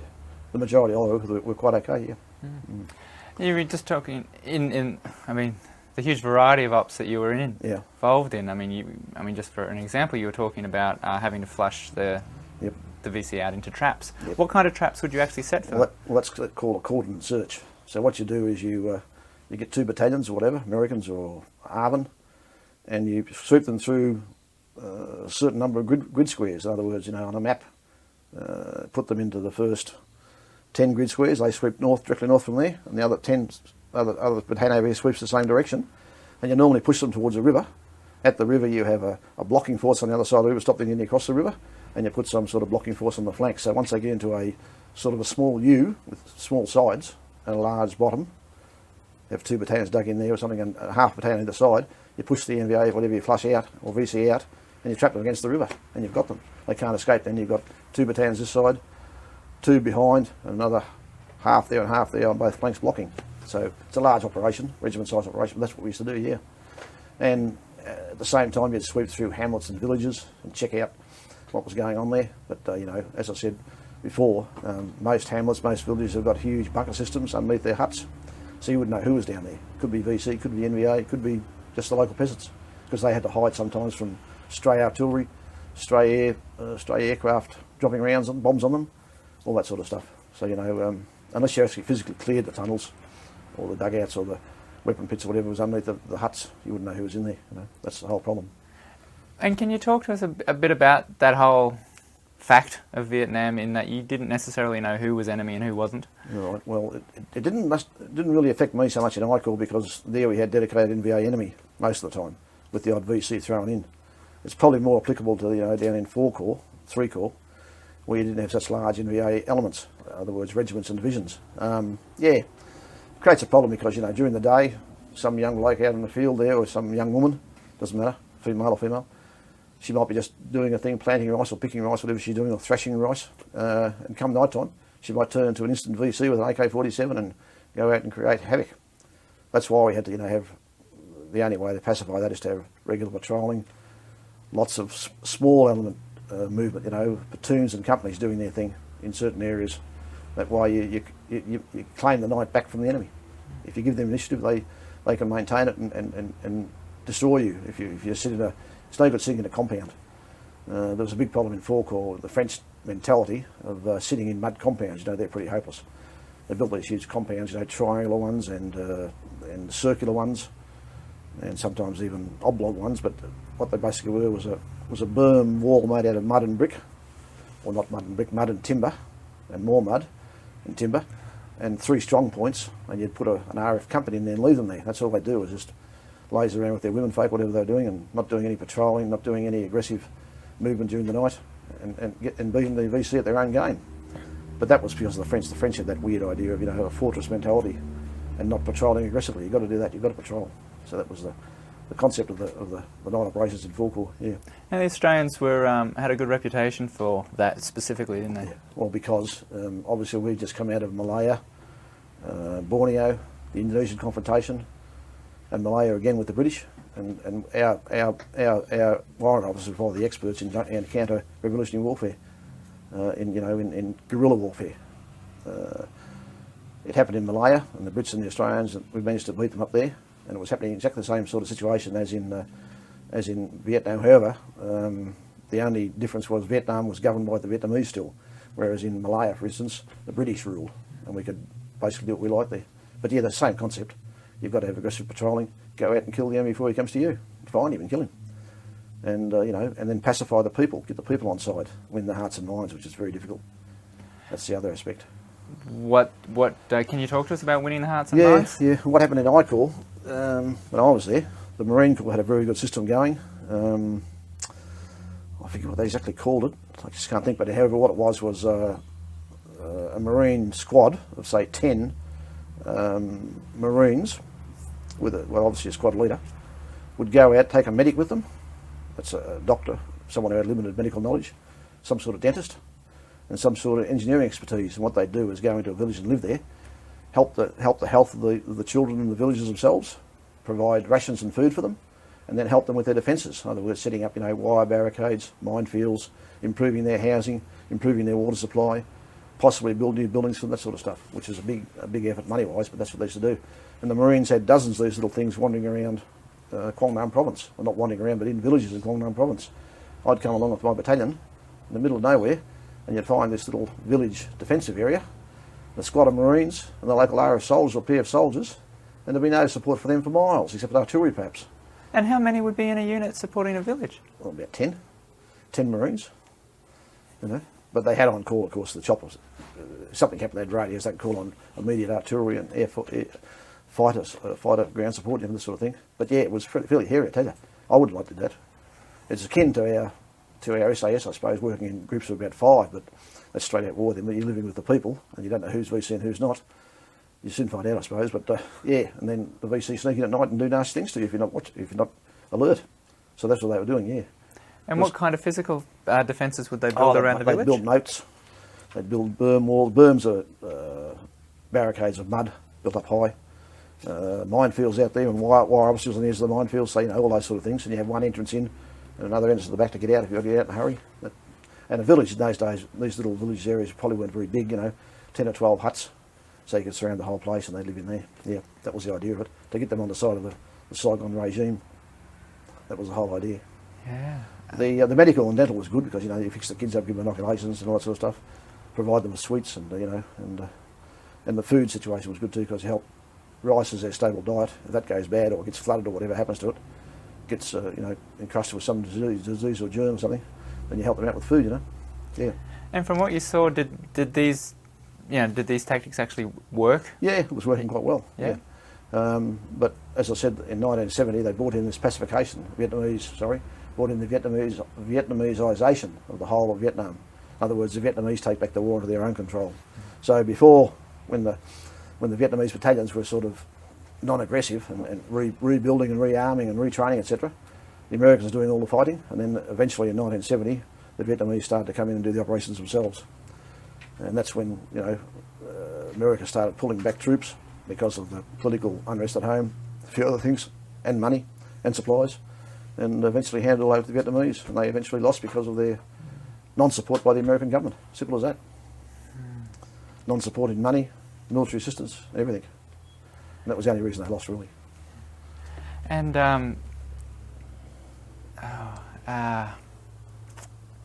so many questions.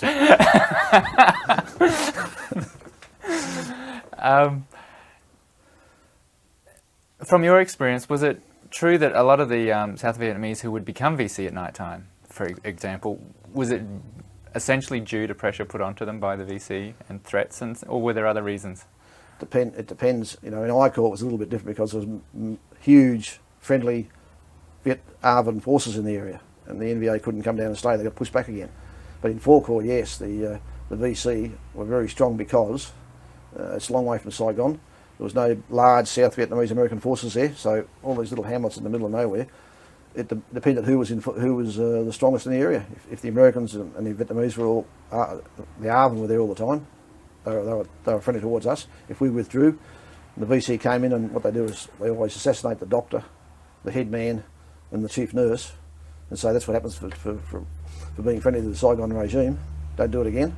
They then become loyal to the VC. It was a matter of intimidation. There was an old saying. The Americans coined this, I think. It goes both ways actually. It said, to win the hearts and minds, what is it? If you grab them by the balls, their hearts and minds will surely follow. Simple as that. That's how it boiled down to. In other words, the stronger, either us or them in the area. That's the way that the villagers. I don't blame them. Why wouldn't you? You could play both ends. And yeah, there was a lot of trouble with the RF and PF particularly had a lot of VC infiltrators in them. The regular army, not so much. Probably in a battalion of say 600 to 800, we had about probably half a dozen VC sympathisers or NVA sympathisers, and they used to disappear under mysterious ways at times. And down south, a bit different. The RF and PF were very fickle, and the village, the company commander, the RF company commander, had a lot of sway, and also the local district chief, if he was sympathetic to the VC. That's the way things would go. But yeah. Down there, we had instances of whole RF companies just deserting overnight and becoming VC, that sort of thing, disappearing and turning over the side. Yeah. In terms of some of the brutal intimidation tactics VC used, I've heard some horrendous stories. Yeah. But did you kind of witness any of those kind of atrocities? I guess you'd call them? Yeah, a couple of times. We had two prisoner company blokes run off up in this is another operation up on the Laos border. They were rather foolish actually, but anyhow they ran off, disappeared, and we'd already swept from the south to the north over about 5 or 6 kilometres. Instead of running back to the south, they ran north and got captured by the enemy. And about 2 days later, we were sort of wandering up this ridge line, and we found two heads on posts. These two soldiers, they got their heads cut off. Looked like pretty nasty too, because they were grimacing and carrying on, but the battalion commander got the two heads and buried them right away, so no one else except the headquarters company saw them. But that's the sort of things they do, That was in VA too, it wasn't VC. Down in Forecourt was very brutal, What can I say? From my own research, something like, I think, see, Forecourt was a different kettle of fish. Forecourt was run by the CIA, straight out. That's the Central Intelligence Agency from America. And it had a dual system of running. We had a thing called CORDS, which is the Central Organisation for Regional Development, which is the civilian side of things for America. American civilians come over there and help them redevelop their farms and tractors and all new equipment, blah, blah, blah, and try and get the rice growing really maximum. And then on that same side you had the US military, and the two blokes at the top were equal, which created a bit of conflict at the time. So you had these two systems. And in between was the CIA, who were doing all their nasty things, wandering over into Cambodia mostly. CIA was very strong in Forecourt. You could pick out their planes, their helicopters, because they were all silver, basically. They had a headquarters in Canto. I worked with a couple down the bottom of South Vietnam. They lived in nice caravans. They were separate from the American Army, did their own thing, wandered around in civvies and carried 45s under the ear, and M16s and all that sort of rubbish. And, it makes it pretty covert, doesn't it? Yeah, well, there it was, but they were doing they had a lot of activity in Cambodia, yeah. They were flying over there and doing things and coming back, and God knows what they were doing, no idea. And a lot of money was going in there from the CIA and from into courts from the American government, yeah, trying to win the people over again and get them to produce, lots of rice on their farms, yeah, basically. But Forecourt was very wet, and most of the places underwater, 2 or 3 foot underwater most of the time. It's a horrible place. So all the hamlets and villages there are all on the edge of highways. You drive down a highway if it's built up, and you've got all these houses on the side. So what the people used to do when they were harvesting, stick all these rice sheaves on the side of the road, and the vehicle traffic going past would blow all the chaff out and leave the wheat there. And it worked. They'd bash it around a bit, put it there, and then the chaff would blow away. Yeah, and you got wheat left on the side. Interesting concept, but it works. It's pretty good. And most of the big American trucks did all that, going up and down all the time. Yeah, but it also makes you very vulnerable because you're only on one axis, one road all the time, prone to ambushing and mining and all that sort of stuff. Yeah. I can't really. Oh well, yeah. Another time up north, we were advancing another operation. The battalion, 2 rifle companies up, and us in the centre and 2 behind us. And one of the lead platoons, he had an officer there and he was waving his map around and he got shot by a sniper, straight through the neck, dead of course, fell over dead. So we surrounded this village, it wasn't very big, probably 80 people in there, including kids. And the old headman came out, he's an old fellow, with a big long beard, frail old stick and everything. As I said, once again, they were all old people and all young people. Anyhow, the battalion commander started talking to them and they wouldn't tell him anything. And he was really annoyed because this young platoon commander got shot from inside one of the huts. So he sent all his soldiers, we couldn't find them down the holes, couldn't find anything. So in the end, he just crowded all the people over there. There was the old people and the young people, that is, and the village head. And threw grenades down all the bunkers in the huts, set fire to all the huts and burnt the whole place down, And they were all crying and carrying on. So he got a bit sick of that. So they told him to shut up, they wouldn't. They started, butt stroking them with the rifles, knocking them out and shut them up, But I couldn't interfere with that. That's Vietnamese and Vietnamese, You don't do anything. Just, what can you do? What could I do? Couldn't do a bloody thing, so, But that was fair enough because, we lost a good soldier. Shot in the neck from about 50 yards, 50 metres. And they knew that which hut it was in, but they couldn't find anything. Couldn't find a bloody thing. We did, as it was when we were just on the outskirts, as it was all on fire, and we heard about 3 or 4 huge secondary explosions. So, they had underground ammunition hidden and other gear that went up when it caught fire. So they were very VC prone. But I mean, once we leave there, they'll be very more anti-government and anti-arm, but that's the way it goes. And this was within about 15 miles of Da Nang, on the coast there. That's the way it was. And you got to know your areas. If you went into an area more than once, you know who was friendly and who weren't, and where was a bad area, wasn't a bad area, and where there's a lot of mines, where there weren't a lot of mines, and all sorts. That's sort of second-hand knowledge after a while. The Vietnamese know, and we lost a hell of a lot of casualties through M16 mines, the jumping ones. The ones jump out of the ground about 3 foot and go off, and they maim you, something shocking. They send out all these little pellets, little balls, shrapnel. Not balls, pieces of shrapnel, and they're very dangerous. Yeah. Booby traps and things like that. Yeah, they were very, very prevalent too. What were some of the booby traps that you'd probably run into? Well, the main problem up north was all the highways are built up about sometimes 10 foot, 6 foot above the level of the paddy field, dirt, and then the bitumen on top of that. So all you've got to do is tunnel in from the side and lay a big explosive charge there with some sort of pressure device. And of course, along comes the first truck and whoompa, up she goes. Those sort of mines, even that basic M14 anti-personnel mine, which is the American produced one. We woke one morning and we were all after stand down, and we were all sitting around having breakfast, and there's about 6 or 8 or 10 of them scattered around the battalion headquarters all over the place. So one of the VC infiltrators had been wandering around during the night, just dropped them all over the place. And they'd lay your ankle off, you lose your foot. So we had to stand there while the anti-mine squad from the battalion headquarters sorted it out and picked them all up and got rid of them. But that's just one example. Booby traps, yeah. That one that only got me was a 105 artillery round. Didn't explode when it hit the ground. That was booby trapped and set up again, detonated. So it went off, and at close range they're very deadly. You've got all sorts of. I never come across many pansy pits or anything like that. That's the ones with the spikes in the bottom. Didn't see too many of those because we were in the mountains all the time. No, not too many up there at all. We were on the Malaysian border, and I got, obviously that's close to their Ho Chi Minh Trail, so they weren't going to booby trap along there too much. Get their own people, sort of thing. Probably one of the reasons. But yeah, no, there wasn't too much there. Mainly around the civilised areas, yeah, on the coastal fringes again. That's where all the booby traps were. And in, outside near villages or inside villages or whatever. You've only got to have an idle soldier wander up and, grab a bag of rice or something and choom, that sort of thing. That's the way it goes. So you're very careful what you grab and what you pull and what you push and what you prod. Something like that. That almost sounds like a song. Yeah, that's right. Exactly, or something else. Bernie, what would we kind of took a bit of a left turn, but what were the other types of ops that you went in that you were doing, just in terms of design, I guess? The basic operation we did was to, the Americans had a very good sensor and intelligence setup. They put out all these, they dropped these things from aircraft and planted them in the ground. They had these sensor devices. They could tell if there was a lot of human activity in the area. So once that happened, or their spies or whatever, or the turncoats from the NVA or the VC, they'd tell us there's a large element in the area, and so we'd go in there and check it out.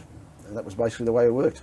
There was a lot of guesswork in it because the mountains are so huge and so big on the western area of Icor there, huge mountains, above the clouds in some area. That's how high they are. the cloud level used to be below us in a couple of operations, but anyhow, yeah. So you know, you've got that, and you know, you got to. We had to clear areas, so you got to follow the ridge lines, and all the NVA did was build big bunkers, two sides of the ridge line, and just delay you all the time, slow you down. So you'd have to take out each bunker one by one, and they were good solid bunkers, big timber, 2 or 3 foot diameter timber, huge bunkers, you know, set up with a machine gun. So you'd have to deploy and attack it from the flank or whatever, knock it out. Then by the time the next one comes up another 100 metres, this is going all day and all night, you know, all day mainly, not night time. We'd stop for night. Yeah, so that was a problem. 100 metres apart. Yeah, 100 metres, 200 metres doesn't matter, just to slow you down. They also used to build watchtowers in the trees. They had a lot of, where I was very heavy jungle and big trees. They were building these watchtowers up there, you know, probably for communication purposes mainly, to speak on the radios back north or south, whatever. South, mainly north. And they could see us coming from a long way off. They could see also helicopters coming, so they could warn their... See, what they used to do with helicopters, if they're flying down a valley, you put 2 machine guns on both flanks and fire into a cone there. The chopper's got to go through it, even the fighters got to go through it. They've shot down fighters that way too. 12.7 rounds, pretty big, about that long, like a 50 cal. It's a big round, solid about that big. So, you know, not quite as big as that, but thick as that one over there, yeah. If that hit somewhere on the plane, it's going to do damage, or on the chopper particularly, it'll do a lot of damage, you know. So, you had to make sure you flew high in the valleys, if you could. Some, you know, you can't see anything, of course, you're too high. So you've got to fly low. And the poor old fack, he's got to fly low so he can see what he's doing, you know. So he's vulnerable too, but you know, I've got a lot of admiration for the forward air controllers, especially the US Air Force in ICOL. Holy hell. They lost quite a few too, lost a lot of pilots. I think the heaviest attrition rate of all the Air Force, next to the fighter pilots who went over North Vietnam. The FACs got a bit of a hammering because of their job, the very nature of their job. Yeah. And how, I guess, how, in your experience, were the Australian received by, I guess, the South Vietnamese as opposed to, say, the Americans or the other forces that were there? We were very well liked. You know, when I first got to my battalion, the bloke was asking me about the blokes that were there up to 3 or 4 years in advance, and I know most of them. I know the 3 preceding me, and I said, oh, they're all still alive. Some in the army, some out, you know, and a bit of a chat. But the Vietnamese liked the Australians. Probably because we weren't so brash and over the top. Americans are very brash and they like talking, and they're over the top a bit. So, you know, the Australian soldier's not that way. He just does his job and does to the best of his ability. The Yanks want to change everything today instead of tomorrow, you know. You've got to work on things. They don't do it that way. They want to get in there and do it now and do it their way. You know, there's only one way, their way.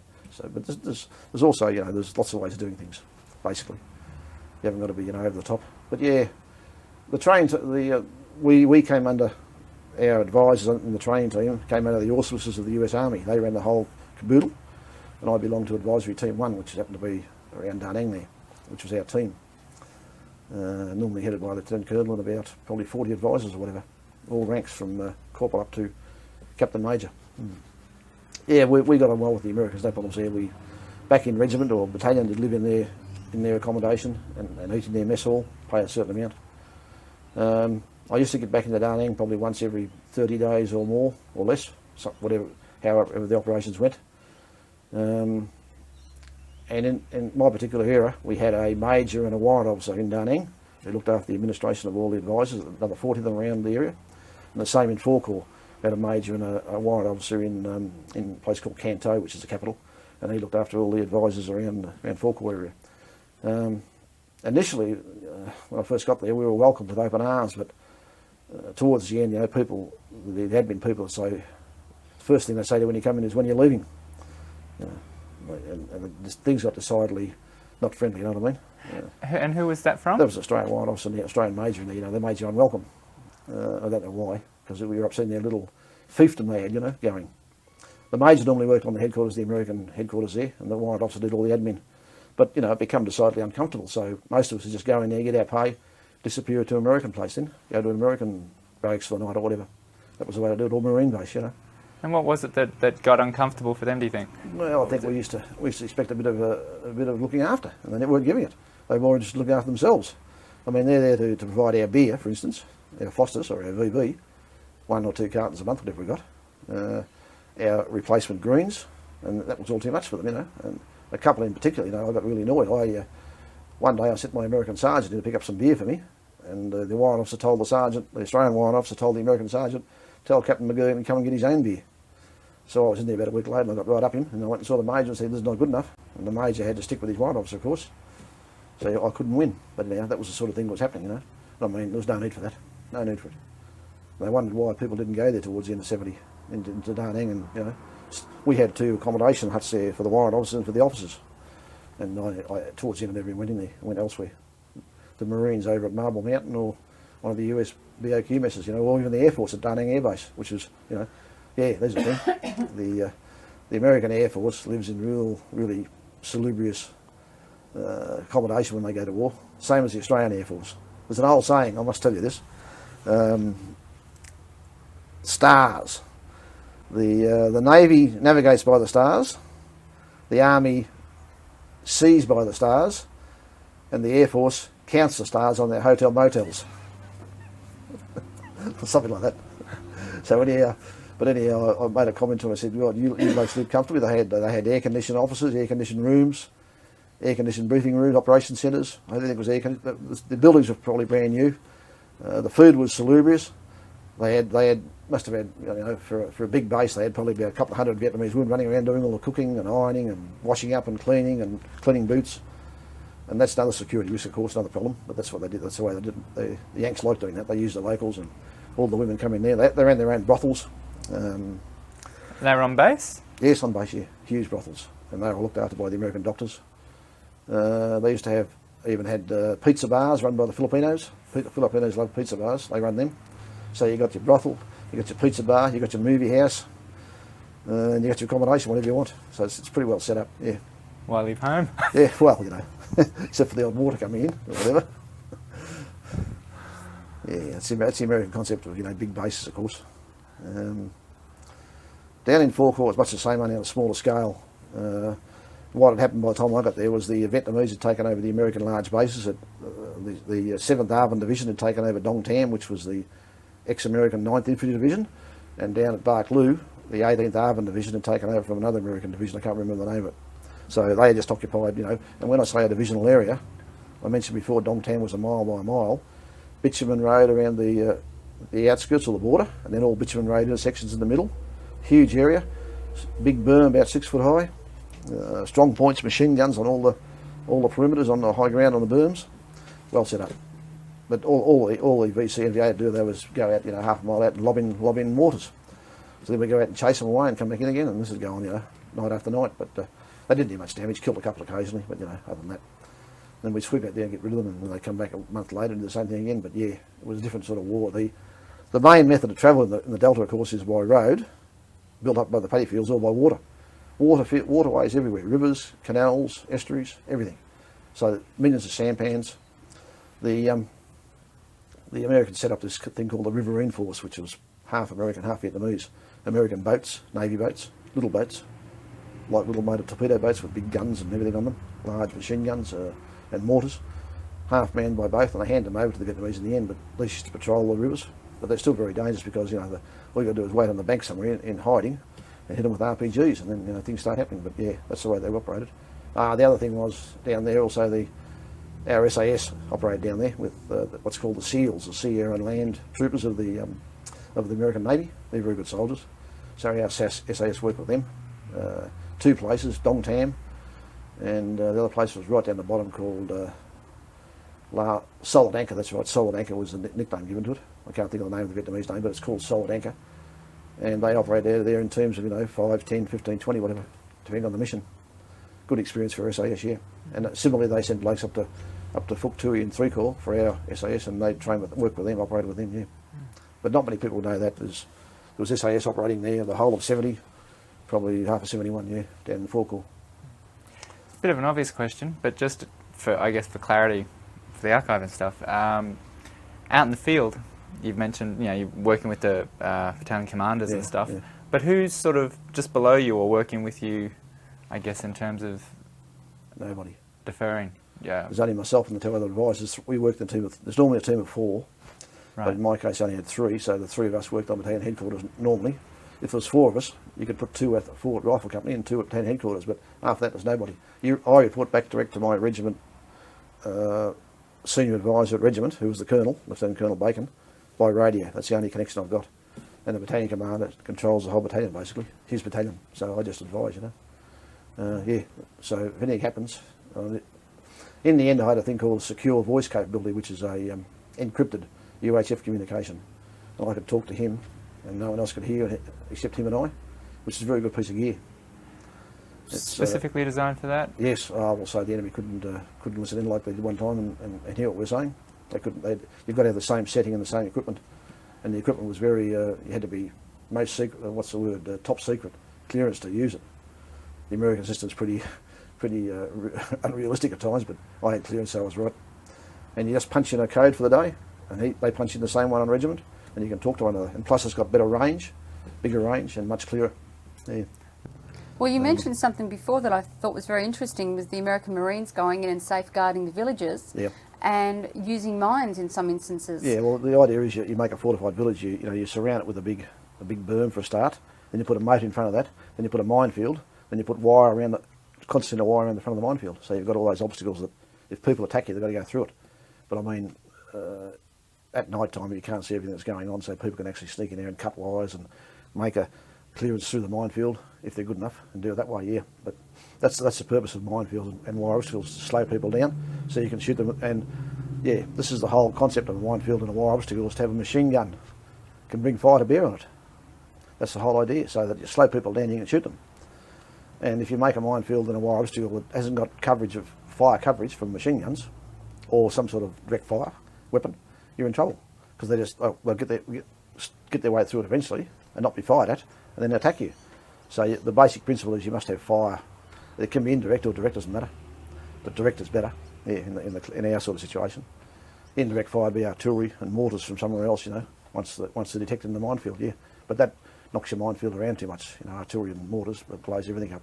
So machine gun fire is the best. That's the idea of it.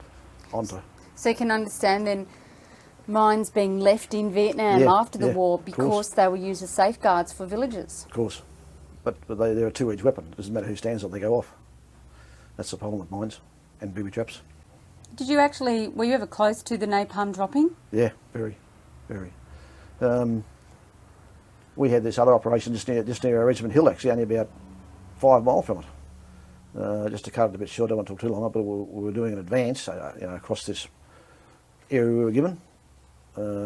Not a cordon search, but a advance. What's the other word? I can't think I'll have it now, but yeah, advance to contact basically, to flush them out and into them. And we stopped the night before in this radio section, T intersection, and that night the battalion commander, the CO, decided to change our direction of advance again, and we went around 90 degrees. Well, bloody lucky we did, because next morning we took off again. There was this big, huge cemetery, a Chinese Vietnamese cemetery. The Chinese also were big in that area one time, and there was all these graves there. And there was an NVA company dug in there, and they were facing the direction we would have come along if we hadn't changed our direction.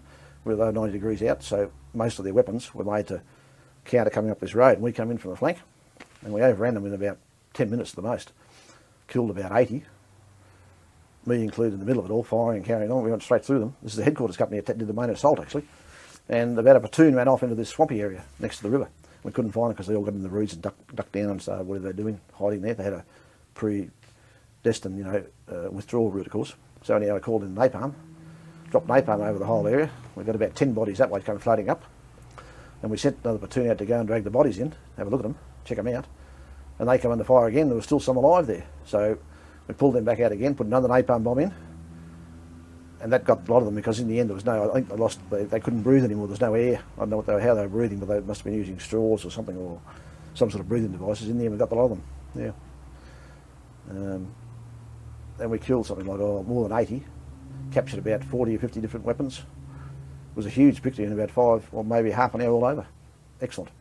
And that was NVA too, right in the middle of the VC areas. When I say VC, the VC normally are strongest in the eastern areas of the province, and the NVA back towards the border areas when they came down on the infiltration route. Yeah.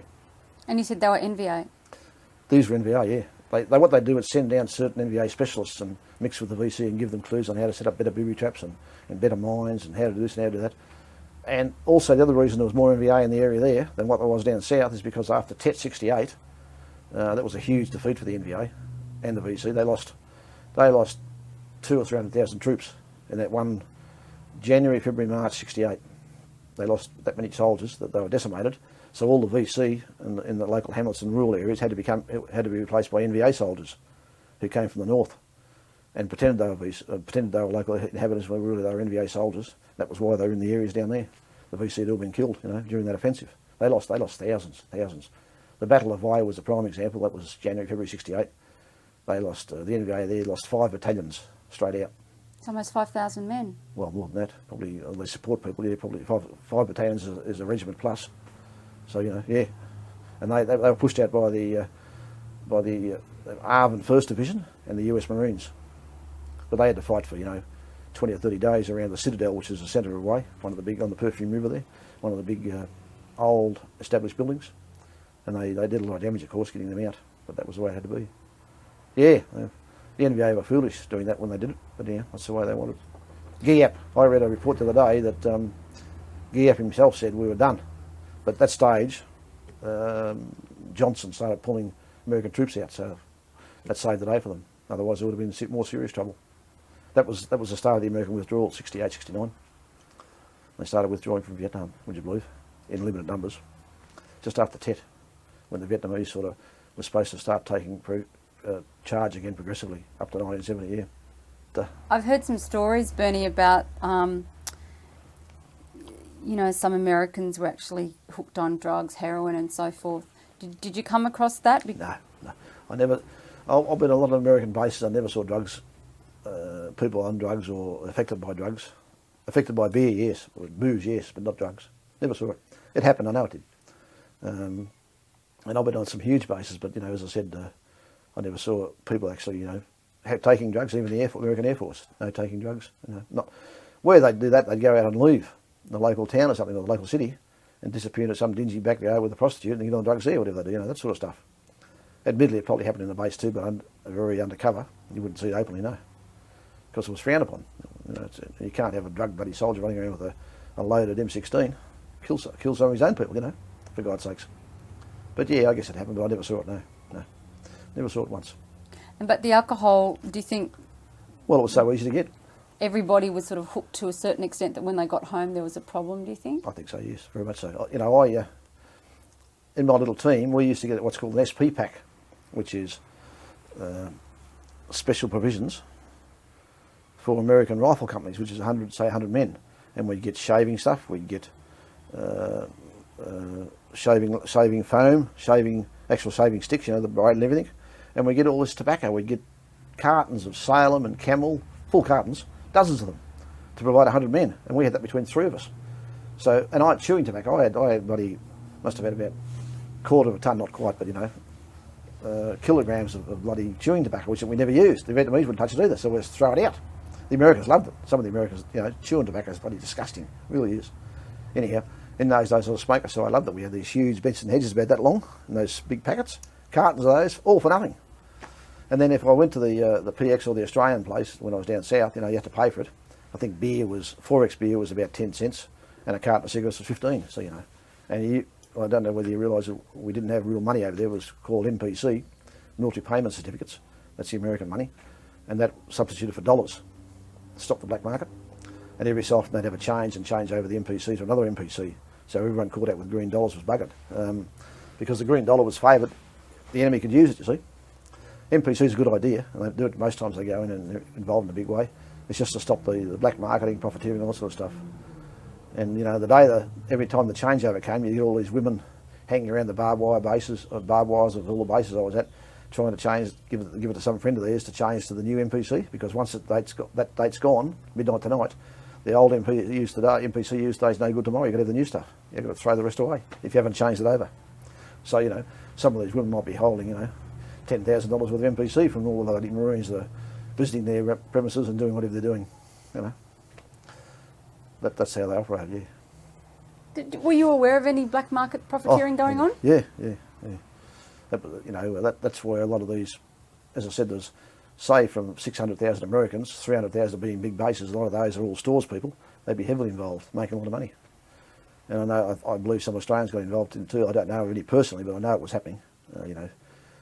Things like air conditioning units to go in walls of rooms and all that sort of stuff, they disappear, things like that. And it was big money because there was so much coming in, they couldn't keep track of it, The Americans just poured all this stuff in, And unless and say you're in charge of the warehouse, you could sell it for $100 when it's worth about 1,000. That bloke would either keep it or sell it for something else, you know. And vehicles, the same stuff, you know. It was a racket, yeah, pretty hard to control. Such a big thing going on, you know. You can't control it. Were you there when they were, I can't remember the exact word, spraying the defoliants Yeah. on the men? I used to walk through those areas, you know, no problems. But I don't think that was the problem. I think the amount they put in was the problem. I got this interesting map the other day, and it shows you the millions of gallons, how much they put in certain areas, and it's astounding, I tell you. One area I had 6 million gallons poured on it, defoliant, out of those aircraft that fly over, you know. This is up north in Icor. Where the task force wasn't too clean either. That was quite high, and it lists all the areas, the whole of Vietnam, how much was sprayed in each area. And it's astounding, the amount, you know, the total amount, millions of gallons, millions of this D5 and whatever, the dieldrin and all that sort of stuff that's mixed with it, and all that, a whole lot. Very what bad. about you? Do you feel like that has had an effect on your health? I don't think so. I would have had it by now. I've had a few problems, but not from that. No, I stopped smoking when I came back. About 75, I gave smoking away completely. I think it has affected certain people, yeah, it has. I think people, you know, you got to be, I think some people are more susceptible to that sort of stuff than others too. That's the other problem, you know. I don't think I've had any effect, no, I've got no sort of residue effects of that at all. My problems are the year I was born, I think, and what it is now, and age, that is. I've had a few kidney problems and a few gallbladder problems and a few head problems, but I'm all over all that now. Got my gallbladder removed. Psychiatrist sorted me out, I guess. Still see him. He wants me to stay on medication, but I don't want to do that because it's too mind-bending, you know. This bloody, I think it's Prozac. Nasty stuff. Makes you a bit of a zombie, so I've stopped taking that now. Did you find that hard getting off that? Yeah, because it's habit forming, you know, habit forming. I do take whatever it is, Xyloprin. Yeah, that's my body builds up too much acid, and as a result I get kidney stones, so that stops that. And I had a couple of nasty operations with kidney stones, very painful, believe me. Bernie, a bit of a gruesome question, but I mean I have to ask because we're a war archive, and just to help us get a real picture of, I guess, some of the battle in Vietnam.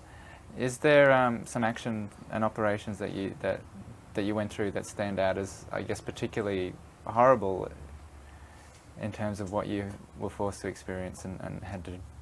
Well, yeah, I can tell you one small example. One of my last operations up in Icor, we discovered this huge hole in the hill from one side to the other.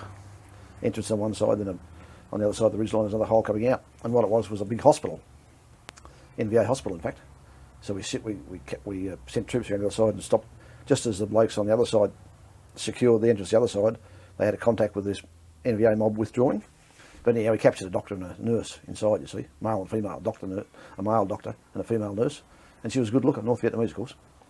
And I said, well, you know, the battalion commander, I said, they'll be good value, make sure they get back to regiment safe. He said, yes, Daiwee's captain. And I wonder why he said that real quick and just said yes, Daewee, because he normally gets into a bit of a tirade about, not a tirade, but a discussion about what intelligence value they'd be and why would they be a good intelligence value, blah, blah, blah. He just said yes, Daewee. And I said, well, okay, forgot about it, carried on with, what we had to do was blow the both, put this stuff inside to stop people going in there and using it again, which is some sort of CS gas stuff, make it witchy. And then seal both ends, blow both ends. So I had to wait for the EAD team to come out from Da Nang, that's the explosive ordnance depot, disposal people, big Negro sergeant, brought all these explosives out and detonators and all this sort of crap. So we blew both ends, sealed the place up. And I discovered later that the doctor had made it back, but the nurse hadn't. I know what happened to the nurse, she was killed, you know, and they left her somewhere. But, you know, there would have been probably, 50 or 60 binsies probably her. And then they cut her throat and left her somewhere. She never got back, but the doctor did. It was a bit of a waste because she was pretty intelligent. She, when I listened to the conversation they were having, they were questioning them before they sent them off in a chopper, supposedly. And that's when I left, but, she didn't make it back, no. But I guess that's, one of the, if you're a female in war, that's what happens to you, Just wanted to go back to the battle that we were talking about earlier. Yep. The 3-day. Can I just clarify the name of that? Tong Duk it was. Yes, I thought so. I just wanted to check. What it was, Tong Duk was a a little hamlet occupied by the American Special Forces in the earlier days, and it had two rivers coming down, and one river all the way going towards Da Nang, and it was a valley, a huge valley with mountains on both sides, and then huge mountains out towards the west. So it was a natural track or path if you want to come in from the west and head towards Da Nang. It was a natural access route.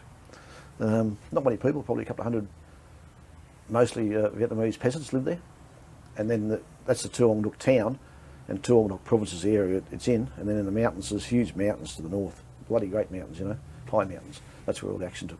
That's where the NVA used to hang out, you know, and then infiltrate towards Da Nang and do nasty things with rockets and mortars down there. They'd fire these huge rockets. Kalishnikov, no, they're called, not Kalishnikov, they're a Russian rocket or a Chinese rocket, about 6 foot long. They just fire them an area weapon and they just land them in the middle of the airstrip somewhere and kill a couple of American soldiers at the airstrip, or even in the Da Nang city, but mainly the airstrip. Yeah, that's where they came from. All down that area, that direction, west and sort of northwest of Da Nang. Natural way to come in. And in the same area is a place called the something Valley, Ashar Valley, that's right, just to the north a bit, yeah, which is the next province. That was a bad infiltration area too. And so how did you come, as part of the op, to actually land at obviously just a really bad time? Well, good question, but you know, obviously our intelligence was pretty faulty, and we didn't know they were there. They didn't know we were coming, and obviously, and it was just normally you'll know as soon as you land whether there's anyone around. They start firing at you. There's no firing on you. You're pretty right, but this one we caught them right in the middle of moving. That was the unfortunate part about it. So they knew we were there. We knew they were there, obviously, because they're firing at us. And all hell broke loose, and that was the result of it. But yeah, it was pretty hectic. That's the worst one I've been in. It was we could have lost a lot more people, you know, quite a lot more people, including me. Well, with the people that you lost, I mean, that's almost a fifth of all the casualties in Vietnam. Yeah. Well, sorry, you lost how many? Well, South Vietnamese. Oh, okay, sorry. Yeah, it was combined Australian and South Vietnamese casualties. Yeah. No, Australia actually lost over there, only lost 504 dead. The Americans lost something like 55,000, and of those, 13.5 were Marines. But the figures I gave you were South Vietnamese only. Right. So they lost. I think no. I don't really know how many South Vietnamese killed. I'm talking about the North Vietnamese. They lost about 1.5 million soldiers dead, 1.3 I think it was, and 200,000 civilians, another 800,000 captured, wounded, and another 200,000 captured. That's the North Vietnamese only, and they're huge figures. If you extrapolate that, it worked out, I think they lost 10% of their population of North Vietnam dead. If you take that across to America, it would have been something like 28 million out of 22 million out of 220 million people. Would have been a huge figure. That's what North Vietnam lost, not including South Vietnam. So South Vietnam has lost 202 million. That would have been a pretty high percentage of their population too, you know. So all up, they lost a huge amount of manpower, and all in the bracket sort of 10 to about 25, 30. That bracket there, which is their future generations. That's why now probably you go over there, and I dare say you wouldn't see too many in the age group, 30 to about 60, because it's all gone. You probably got 30-year-olds, plenty of them around there, but in that age group that I'm talking about then, it's all been decimated, you know. Yeah. Really so. And the number of wounded would be astronomical. The number of people you see wandering around in one leg, two legs, or one arm, two arms. I went to the Arvin Hospital one time in Da Nang. Each regiment's got their own hospital there, and each battalion's got its own wing or ward. And I wandered in. This was a bit of a shock to the system, I tell you. You got this bed with no mattress, just a bit of a scungy little sort of spring affair, and then a cloth over it. And you got 2 or 3 Vietnamese to each bed, all with one leg missing, or with both legs missing. And underneath the bed is their wives and families cooking all their tucker. You know, no hygiene. Toilet was a big bucket down the corner. They had to drag them down there and they use the toilet, drag them back. The wives had to provide the food, otherwise they'd starve. There was no morphine as such, or no drugs to help them. I, in fact, ended up getting quite a lot of gear for them out of the. I knew a gunny sergeant in the Marines at Marble Mountain. His sole job there the last year was to run a 14-lane bowling alley. Great job he had. And he was a warrant officer gunny in the American Marines, and he got me all these drugs, which are very hard to get in here. And in fact, got all these bandages and drugs and ointments and stuff, all medical stuff, 2 truckloads. And we sent them over there about 2 weeks later, which was great. The doctor really appreciated it. But one doctor, you know, is looking after all these patients. And, How many beds? How many patients? there would have been 20, 30 beds up both sides, and the minimum was 2 to a bed. I mean, you know, that's the only place they could sleep. And with no morphine or anything like that. I mean, what was the sound like? I mean, were there a lot of A lot of agony, groans and carrying on, pain, yeah. And smell, it smelled bloody shocking, you know. It smelled like dead people everywhere. That's what it smelled like, yeah. It was shocking. And then the sewage smell on top of that, and there's maybe one bulb every 10 beds or whatever, just so you could see, walk around. Night time was quite dark, you know. I didn't see it real dark, but I know what it'd be like. You know, shocking. And then they had like their own little cooking fires underneath the beds and put the water on and boil it and make a drink or something and cook a bit of food for their husbands, you know. And if that ever happened, the poor bugger would starve. I don't know what happened to them. You know? We took in, we got about 4 or 5 boxes of apples and about 4 or 5 boxes of Fanta and KC Coke, cola. And we gave 1 apple and 1 drink to every soldier there. And they loved it, you know. They ate the apple very slowly. Well, I didn't see too many eating, actually. They just took it very easy. But yeah, they got an apple and a drink each. That was our present from the advisors, you know. Much as it was. Yeah, that was pretty disgusting, that. Compared to what we're used to back here, you know. Shocking. And even our army hospital over there at Vung Tau, you know, had all the modern facilities. But, you know, Vietnamese hospital. And I don't know whether... Did you know we had civilian hospitals over there? Civilian hospitals? Two hospitals in Melbourne, the Prince of Wales, the Royal Melbourne, and I can't think of the other one. They sent civilian medical teams over there, and they served mainly in 4 Corps. They actually set up hospitals over there and helped the Vietnamese, and they were manned by voluntary, you know, doctors, sisters, anaesthetists, surgeons, the whole gambit. And I think there was about 200 or 300 eventually went over there and assisted over a 3 or 4 year span. Yeah. I actually ran into one day, in the middle of nowhere down in 4 Corps. I was chatting to the sister, yeah. But they actually, you know, no matter who you were, they'd help you. So you could be a VC shot up the night before somewhere by the locals, by the local friendlies, and go in there and get fixed up by an Australian doctor and then sit back out again. Like, that would have happened, I suppose, in the extreme, you know.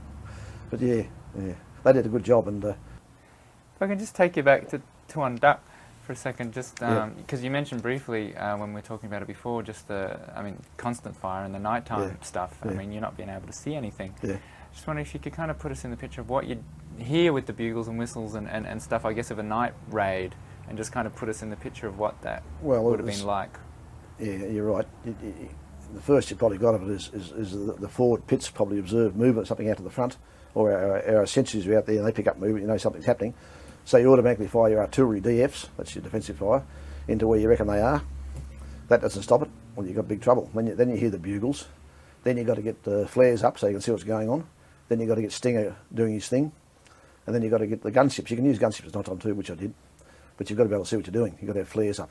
It's very dicey if the flares go out and gunships are firing. And all hell will break loose. You're killing your own people, but, you know, you can use them.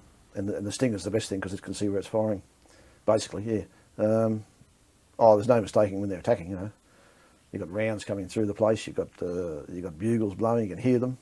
On top, well, you can't hear them obviously when the artillery's firing and landing close to you, it's very noisy in here. But before that, they've got to get their lines set up to move forward, you know. And to do that, you've got to get people there and spread them out. And once that happens, you can see, well, if you don't see them, you hear them. So our early warning people will let us know, so we know something's happening, so everyone stands to. So at night time you stand down, and there's only certain machine guns manned, M60 machine guns. And the rest of the unit of the platoon, the section, just stand down, have a rest, or whatever they'll do, go to sleep. Then when you stand here, everyone's got to man their weapon pits. You've got weapon pits all over the place. And what they've got to do to get through to us is go through all these weapon pits, which are staged, you know, which are strategically placed so that you've got good fire coming from all flanks to stop them. And it's just massive firepower that stops them, basically, yeah. And they're in the open, they're advancing on you. And if you've got wire obstacles out, that slows them down. All that sort of stuff helps, just to slow them down to kill them. Artillery's the best stuff, you know, that really gets into them. Did their tactic of noise with the bugles and fire and all that sort of stuff work in terms of confusing your ranks at all at any time? Their bugles are to give them orders. They've got certain blows or certain calls that tell them what to do. You know, I have no idea how they work it, but, you know, the bugle call is to get them to move forward, I think, obviously, keep a straight line. And the more noise they make behind, obviously, the more threatening, I guess, it appears to those they're trying to attack. and it's pretty scary, I must admit, you know, that happens. And whistles, they've got whistles, they blow whistles too. And of course, you can always, well, I should have mentioned this before, they always walk their mortars in. Their mortar fire goes in before they attack, and that progressively just moves over you. So it makes you get down, and by the time you poke your head up again, ready to fire back with your own rifle, they're attacking you, you know, or assaulting you. That's how they work it, yeah. And their mortars are pretty deadly little weapons, the 122s and the 82s, and they can fire them very accurately. And lots of them. They're a direct drop weapon, you know, basically from behind another hill, come over the top and land on top of you. Sometimes they explode in the trees, but mostly on the ground, and you know, you've got shrapnel going everywhere, so you've got to get down, otherwise you get your head blown off. But yeah, that's the precursor normally to an attack, so you know what's going to happen.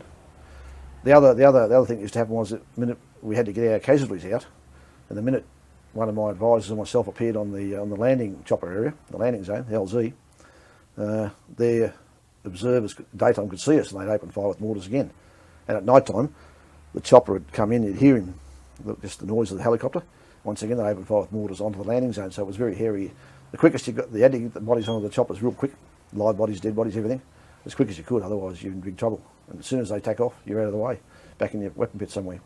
So the LZ was not a good place to be at during you know, helicopter evacuation or resupplying or whatever, because you're liable to get yourself knocked off, you know, very smartly. And how about just, you know, I guess coping with the fear of it all? Whether, I mean, were there moments that were particularly? Yeah, I had a couple of moments where I thought, what the hell am I doing here? Sure did. But once you get involved, you get too busy to worry about it. That's what happens. And you got to direct. I've got to get things going on the radio and talk to the CEO and talk to the artillery people. And you get very busy. And if you've got everybody around you, you're right. You can just talk to them and get things going. But yeah, you get too involved, and time just flies. But yeah, at one stage, I sat up there one time when they were attacking. I thought, God, what am I doing here? You know, because we're going to get overrun here. Well, look at it. And it did look that way, very close. And I thought to myself, ooh, well, maybe I should pray to my God if I got one now. What could you see around you? This is daytime when I saw them coming, and I see, buddy, you know, 100 blokes stretched out in a big line attacking us and doing the same thing on the next hill. I mean, you know, see, the teaching is you've got to attack with, you never attack it. You've got a unit there, you've got to be 3 times at least superior in numbers to attack, but they were about 8. So in Australia we're taught you attack a company with a battalion, and a company would attack a platoon, but you never attack a company on a company or a battalion on a battalion, because you need the reserve force, you need supporting fire, blah blah blah. But you know, with a regiment plus, maybe 2 regiments, they were you know, they could do what they want. Numbers wise, and we couldn't stop them because they had so many soldiers, you know. And I mean, the amount of firepower coming in was incredible. It was. So what in all your training could actually prepare you or back you up in that kind of circumstance? Oh, just training, mate, that's all. Just training itself, nothing else. Just your training and your confidence here, and making sure you've done everything you can to counteract the attack. You know, artillery, mortars. We had our own mortars. I should have added with those. Artillery's the best one. Day or night you can fire that. And our air support, our Phantoms that drop napalm, drop bombs, whatever you wanted, and our long range artillery, because that probably the 105mm artillery shell we use in the Australian Army still, the American 8-inch is about twice as big, and it's got twice the deadly effect. It's probably got a danger area of something like 500 metres square or something, or 500 metres circle, you know, not quite that big, but I think it's 400. And the 185's got about 200. So every round of heavy stuff that hits there, or 2, is equivalent to about 5 or 6 105s. You know, that's the difference. And I must admit, the old 8-inch going through the night sky sounds like a bloody great big train coming, a steam train shooting through the air, goes whoosh, and whoopah, you know, scares the bloody, it shakes the ground, actually shakes the ground when it goes off. That's from 100 metres away, 80 metres away. It's fairly impressive, let's say, yeah. So you get down into the foxhole even further, pull your hat out and hope for the best. But you've got to stay alert though, that's the main thing, yeah. And were there any fellas in the field at any time that that you saw who didn't deal with it terribly well? No, you had no choice. You couldn't go anywhere because if you're surrounded, you can't go anywhere for a start. We had this mad, we had a bad start to that operation because this mad lieutenant, Marine Corps, I must add, he was in charge of our FO party for the Marines. See, the Marines have got one way of calling an artillery fire for our battalion.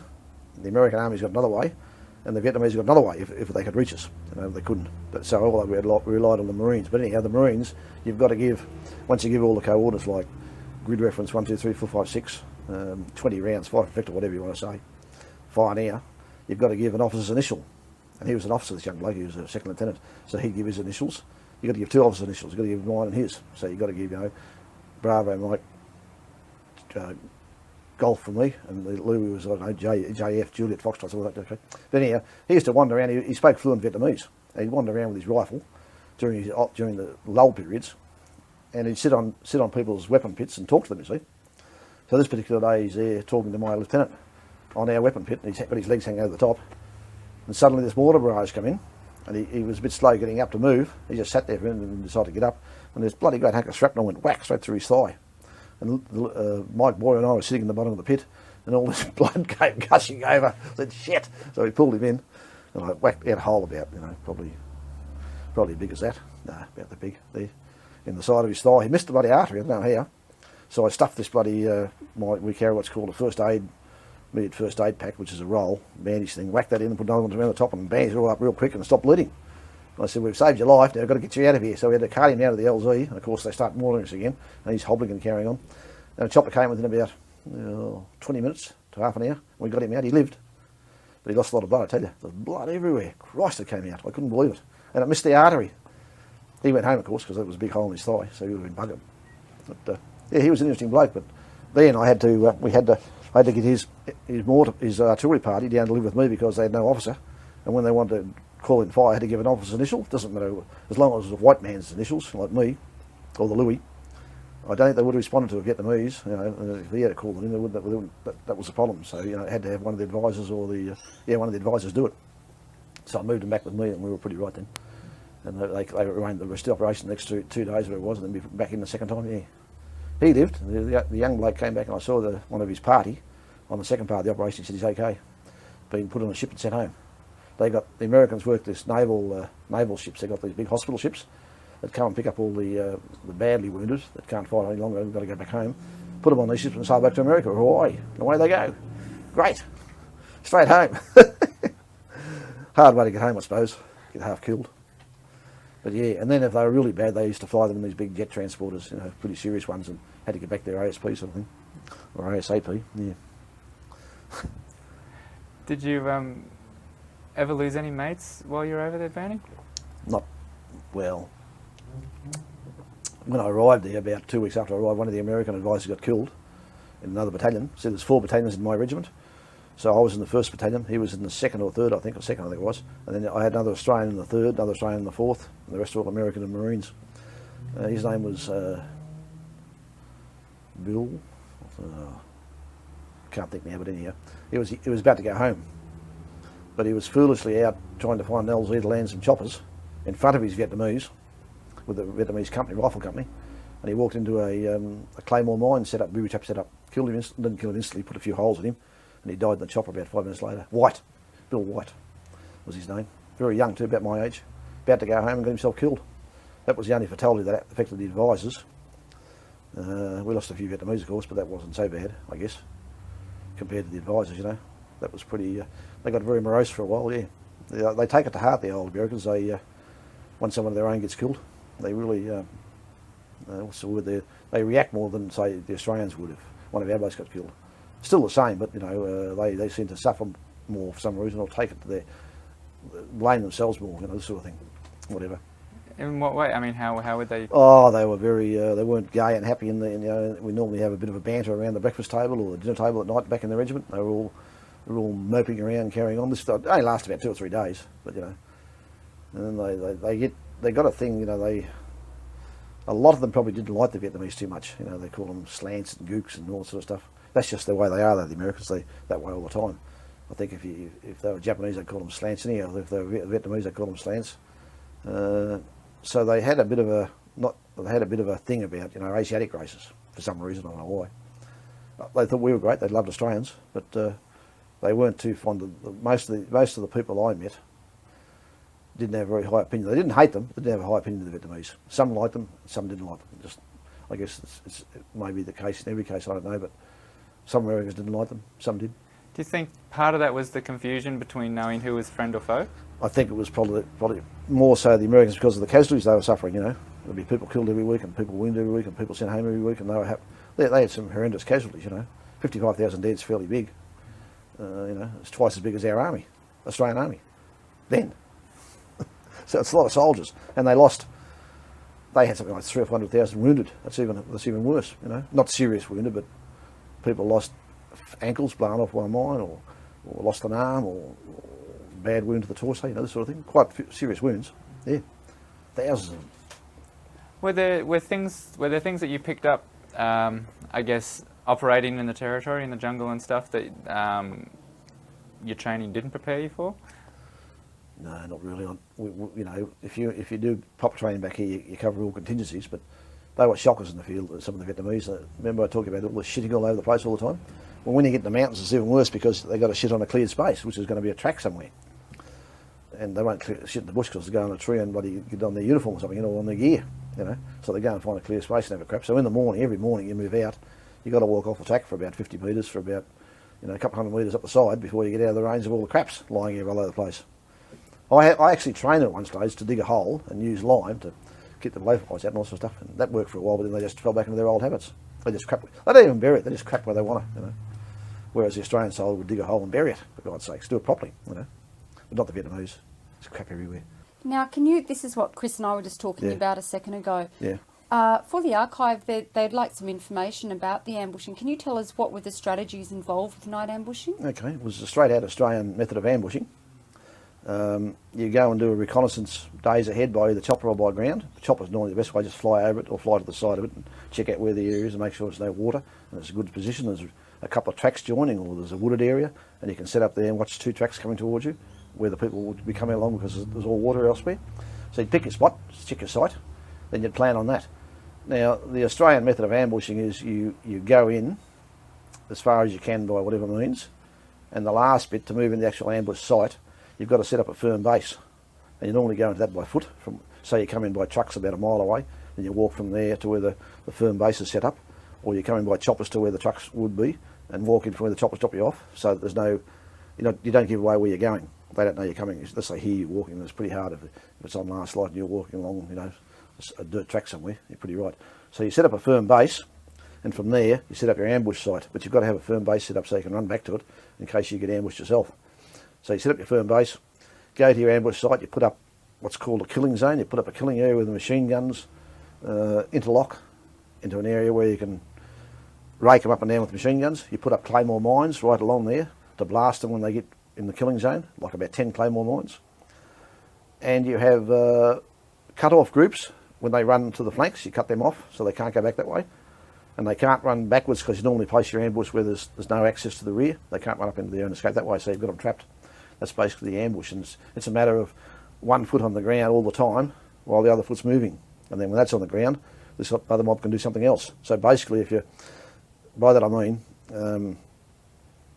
the ambush site's there, they're on the ground. You can move this, if you wish to, you can move your secure base back here somewhere else, but you don't normally do that. But what I'm saying is, in the ambush party itself too, you have machine gun group stays on their machine guns at all times, while the other groups that have been involved in the ambush go and clear the area, make sure there's no one still left alive, check the bodies for information, this sort of thing, clearing the ambush where all the deadies are.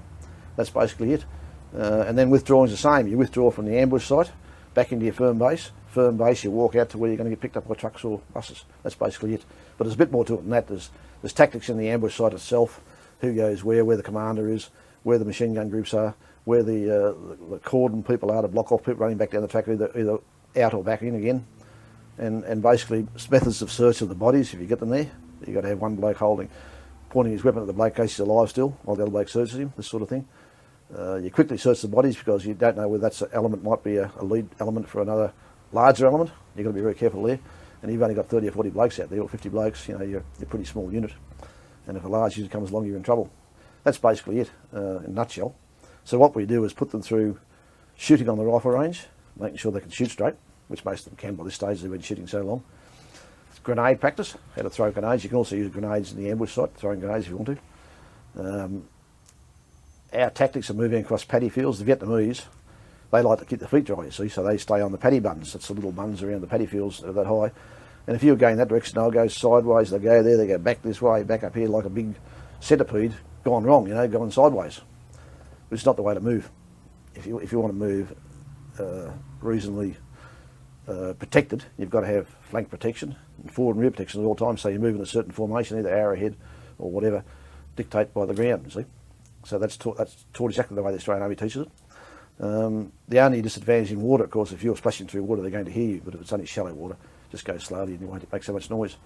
You've got to have artillery support in case you've got to withdraw unexpectedly. You have DFs again laid down to cut off any enemy chasing you.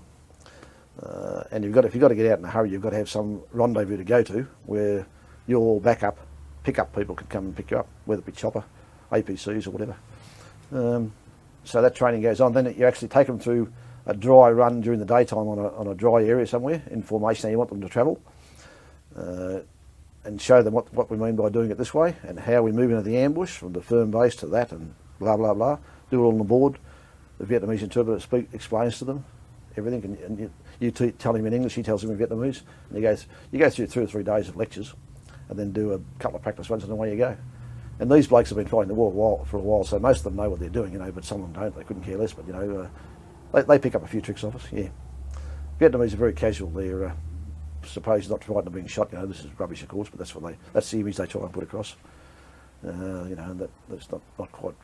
What can I say? They don't accept the fact they might be killed, but deep down I think they do. So What about? I mean, for instance, in the Second World War, the Japanese never gave up. You'd have the men would have to go in and literally get them out. Yeah. Did you find that the same with the NVA and the VC? No.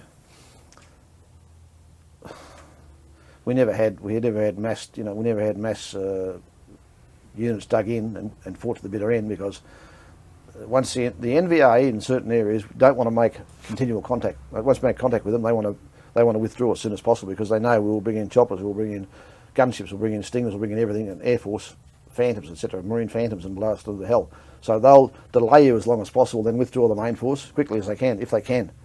And then that little force we're here occupied with, they'll bug out too. And this just goes on and on and on. So what you do is put someone up there to try and stop that. Put a couple more battalions around where you think they'll withdraw to and try and block them. That's called a cordon search, or not actually a cordon search. A cordon search is really a cordon of a village and then a search of it. Advanced to contact it basically is, but you can also use other elements to come in from other areas and clear the area, or be in the area where you think you'll push them back into. It's not really a cordon search, it's advanced, but you make contact, they push them back. Yeah, there's a word for it. Cordon search. No, I can't think now. I've lost my long-term memory cells are failing me again. But yeah, basically the same principles the Australian Army works on. Exactly the same. What you want to do is catch him, block him, and then kill him. That's what you got to do. But how would you know? How would you be guaranteed when you're doing the recce that it's a good place to ambush? I mean, what if they don't come along? Well, you've got to. We had certain warrant officers set up. They worked in the intelligence centres, and their job was to work out where maximum Viet Cong NVA activity was in Forecorps. This is a bit different up north, but in Forecorps, yeah, and they could tell where VC were increasing their night activities. In other words, people were seen moving into certain areas, carrying things, and we've got our own spies in there, and they're obviously building up to something. So you go into an area where there's a lot of activity. In other words, you'd prevent them from. The VC used the night to their advantage. In other words, in Forecorps, when they'd move stores from one area to another, move ammunition, move guns, move soldiers, move whatever. They'd use night time to do that. So if you set up a ambush on one of their trails they use, that's how you get them. But you've got to make sure the trail is going to be used. Yeah, sure, it helps. But yeah, that's all you do is wait for them. And if they come wandering on there, you've got them. And it happens. It happens very smartly, But you've got to make sure you're not compromised before you go in. In other words, you don't tell too many people but that has dangers too, of course. If you don't tell too many people where you're going, too many friendlies, you end up getting artillery fire on yourself, because they pick up movement on the sensors. Once again, they think it's bloody enemy and it's us. It happened to us one night actually, when we got hit by our own artillery. We were very lucky. Was it Australians or Americans? No, Vietnamese artillery. Oh. But once again, they were using the Vietnamese sensors, which is movement detectors. So these movement detectors are okay as long as there's not bloody buffalo or animals or dogs, whatever, moving. They can't distinguish between a human and that, but they picked up movement, and it was us. But I had already told the Vietnamese people where we were going to be. No, I hadn't told the Americans, who were supposed to tell the Vietnamese, but they didn't. So once they picked up movement, they thought, well, there's an enemy out there. We were lucky that fact that when I got to where I wanted to go, there was 2 foot of water. It was too deep. Couldn't pay it, so we started moving out anyhow. And we'd only gone about 100 metres when all this artillery came in behind us. And artillery on water is frightening. it seems to splatter further, you know, the bloody the shrapnel, and it whizzes past, it goes ping, choom, you know, like that. Very scary. So we took off and got back to where we wanted to go, this road, and down the High Bulk Road, the other side, and we were right, but very lucky, I tell you. We, at this stage, myself and the two other warrant officers were at the front, luckily, up near the front, so we were pretty right, but the rear elements took off, I tell you. Got out of there in a hurry. And it was night time, pitch black dark, couldn't see a bloody thing, but you hear this splash, splash, splash. So when you went out with them, the blokes that you trained for ambushing, I mean, did you find a real difference in the men from doing the dummy runs, let's say, to the real thing? Well, it's very hard to say because, you know, I can't see the whole. So we've got 50 blokes in a big long line and moving ahead to, say, whatever, arrowhead formation or whatever. It's hard to see what's happening back because you can't see that far. And you've got to rely on, you know, the Vietnamese NCOs down there to make sure you're doing the right thing. But yeah, you can have the situation where you're moving that way and the back is still over here to the flank somewhere and you see one another and you don't know who they are. And you can actually have a contact that way with your own people. You know, it's very dangerous. But yeah, no, the Vietnamese are a bit sluggish. They, when I was up north, in fact, there's the prime example. I sent out these combined Marine and US Marine and Vietnamese little ambush parties of about 10 or 15 each. And they had about half a dozen Marines and then half a dozen Vietnamese. And they had a little area to look after. And that was their that was their sort of, they were protecting this highway actually. That was their little area to protect or guard. Anyhow, it come about 8 o'clock, all the Vietnamese put up their hammocks and go to sleep. The bamboo poles and go to sleep, and the Marines left there by themselves. So I went and saw the battalion commander about this and told him, you know, because I could see it with my starlight scope. Check them out from a distance. I could see they were all asleep. And I said to the battalion commander, not good, you know. Your bloke's got to stay awake too. Because as it was, the very next night, some of these Vietnamese in another little area were moving around to make their beds again, and the Marines opened fire because they thought they were VC. So in the end, we had to make sure that everyone was awake. It was only for one night, and no one went to sleep. And there was no conflict then. Everything was fine. They were all supposed to be, you know, observing their little areas of responsibility on the edge of the highways. It was about, say, about 50, 100 metres off the side of the roads, on both flanks of the roads, all the way for about half a mile, because they were coming in and putting all these mines in there.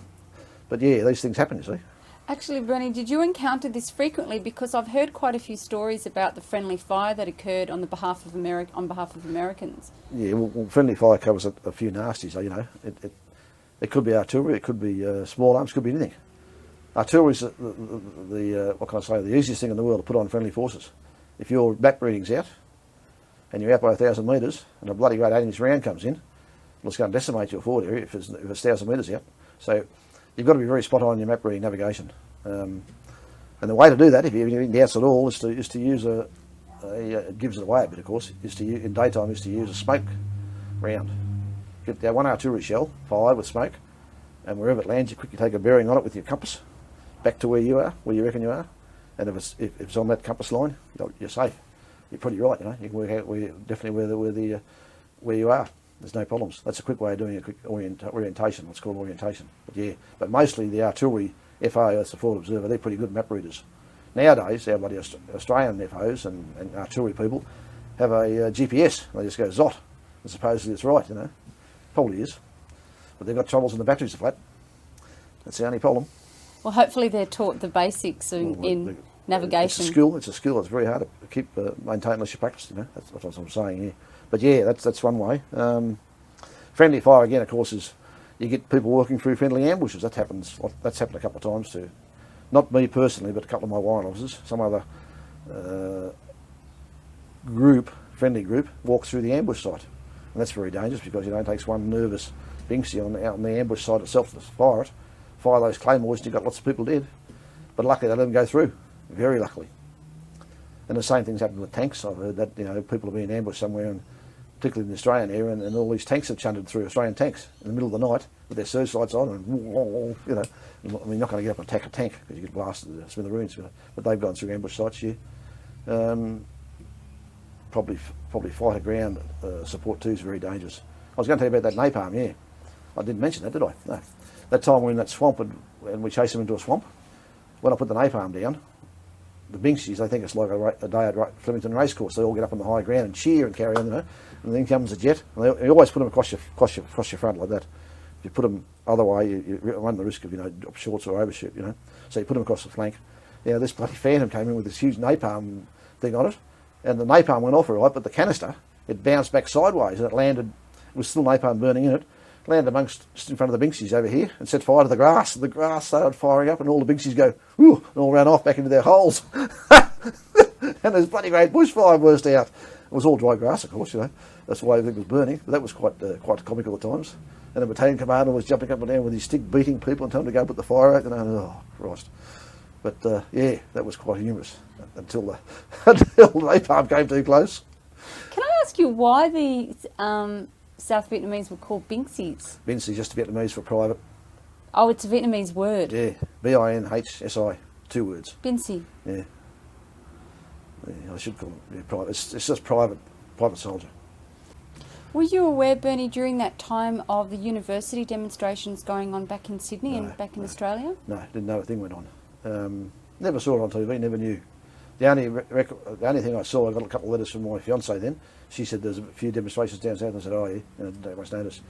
The first I knew about it was when I came home in March 71, and it was still happening on TV. And the worst thing that I ever saw in my life was about the middle of that same year, I saw Jim Cairns standing on the steps of Sydney Town Hall with his arm around a North Vietnamese delegation. In the middle of 71 it was. There's Jim Cairns, the future Deputy Prime Minister, with his arms around this North Vietnamese delegation. At the time we were still fighting them. They were killing us and we were killing them. And here he is in Sydney Town with his arm around the bastards, you know. That's how, what can I say, the Labor Party. I've got no respect for the Labor Party whatsoever. Well, it's so unfair that the soldiers were copying the flak for well, exactly, when they for came government back. policy. Yeah, exactly. That's one of the reasons I never marched into the Welcome Home parades or went into that. It was all too much, too bloody late. Simple as that. They had 3 parades, I think, eventually in 87, 89 and 85, something. I never went to any of them. One in Sydney, one in Canberra, another one in Canberra. I never went to any of them at all. Another reason to hate Canberra. Well, yeah, and well, the big one was Sydney, of course. Yeah. So. That's actually, I think Chris will, on our last tape, he'll talk about coming home and all that kind of stuff. Yeah. Were you aware of the Punch a Postie campaign that was going on? I knew it was going on because, you know, mail's very important when you're fighting a war, when you're a soldier over in a foreign country fighting a war. We were very lucky in the team because we could use the American system. They couldn't stop that.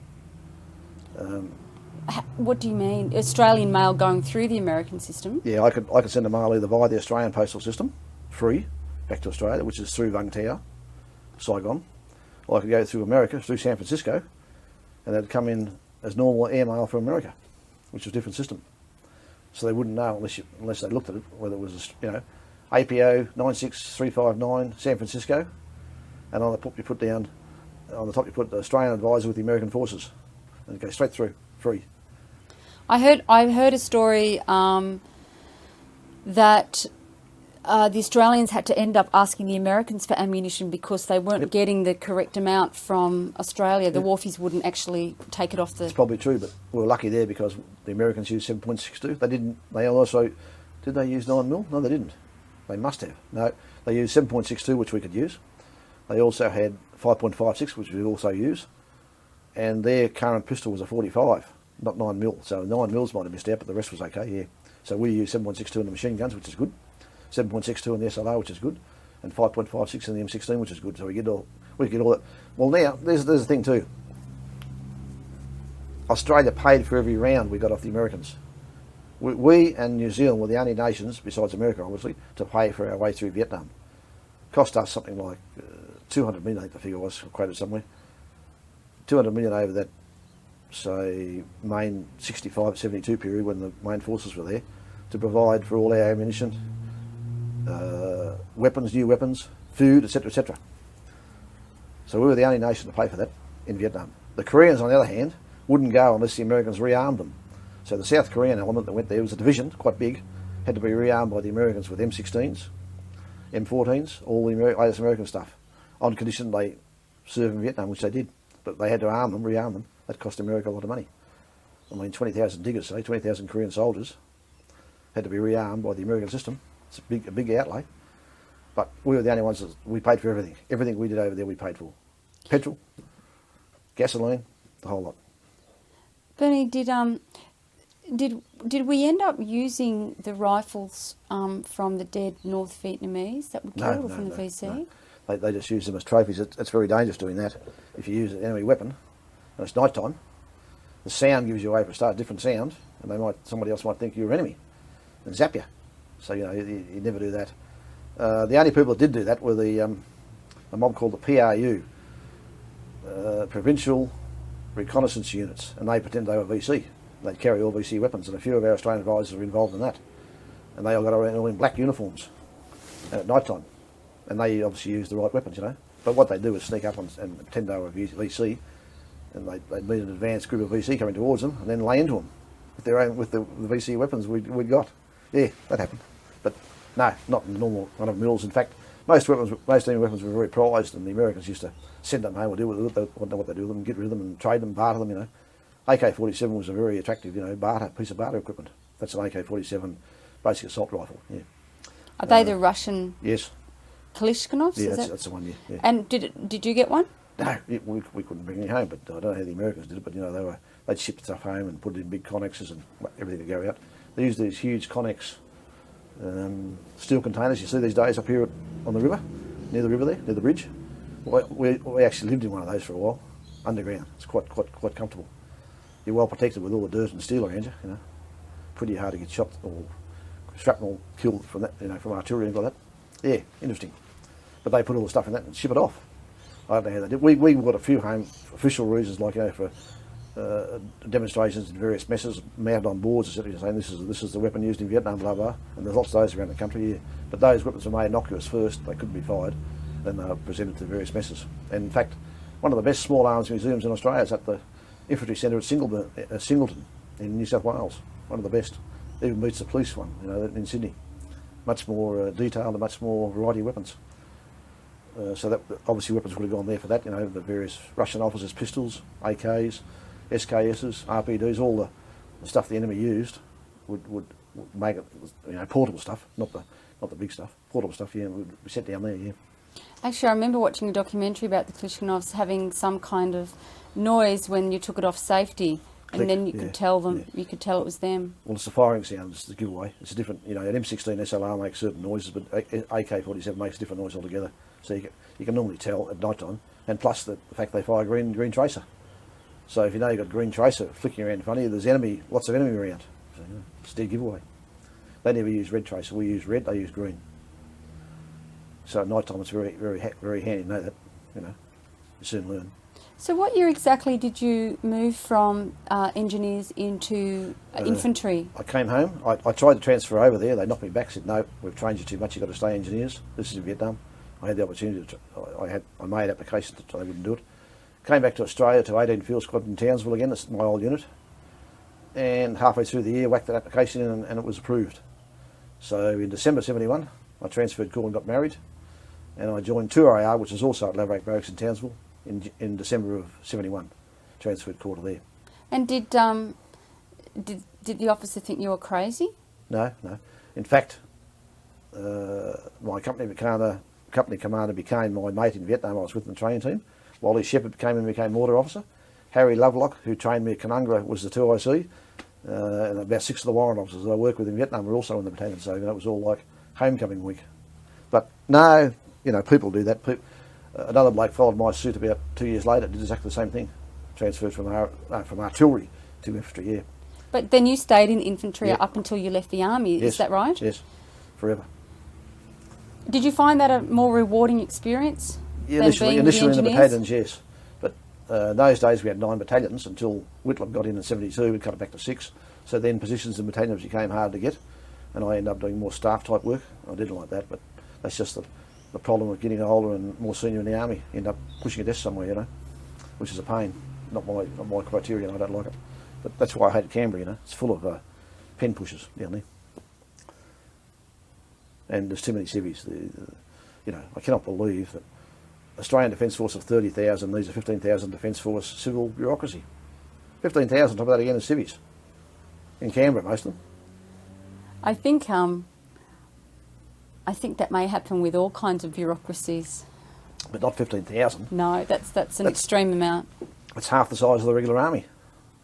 And here we have and their senior jobs are, the problem down there is, say you've got Army, Navy, Air Force, combined headquarters there, say you've got a senior general, one from each of the services, you've got 3 equivalents from the civvy side. So when you have a block vote, it'll either be 3-3 or one way or the other, one-way noise civvies. Because there's infighting between the Army, Navy, Air Force too, because they mightn't like what the Army wants to do here. They think they're losing out on something or money. They'll vote with the civvies, so it'll be 4-2 or 5-1. You can't win. That's what happened. That's exactly what happens. And it's quite simple to, when I sit back and look at it afterwards. The bloke that I blame for all this is Arthur Tang, Sir Arthur Tang. He was the Defence Secretary. And he was the mongrel that started outsourcing and getting rid of messes and joining units together, have communal messes, And I mean, we're losing all our traditions from the British Army that way. And the austerity of the officers' mess is because it's a combined mess. You've got all sorts of officers coming in and out. The same with the warrant officers' messes. They're losing the food standard has gone down because of civvy outsourcing. Nowhere near the standard I'm used to.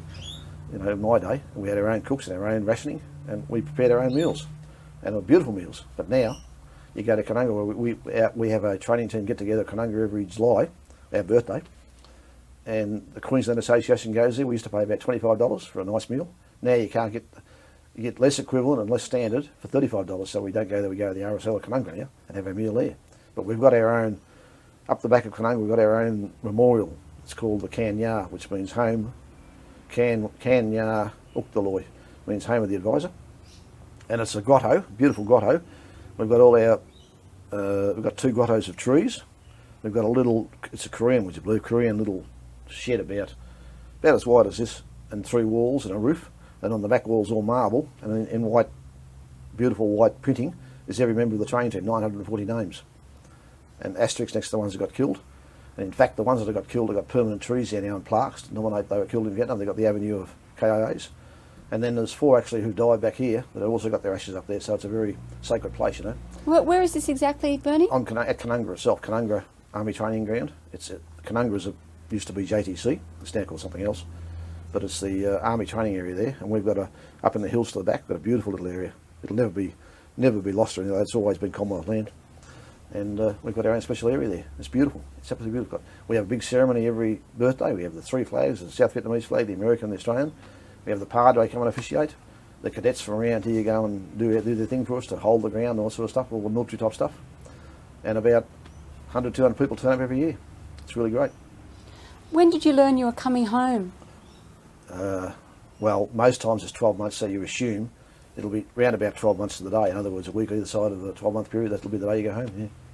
So were you counting down the days on a calendar or something? We had, the big thing when I was there was one of the female actresses from America by the name of, she was in that movie with the old, 2 old buggers, Anne Margaret.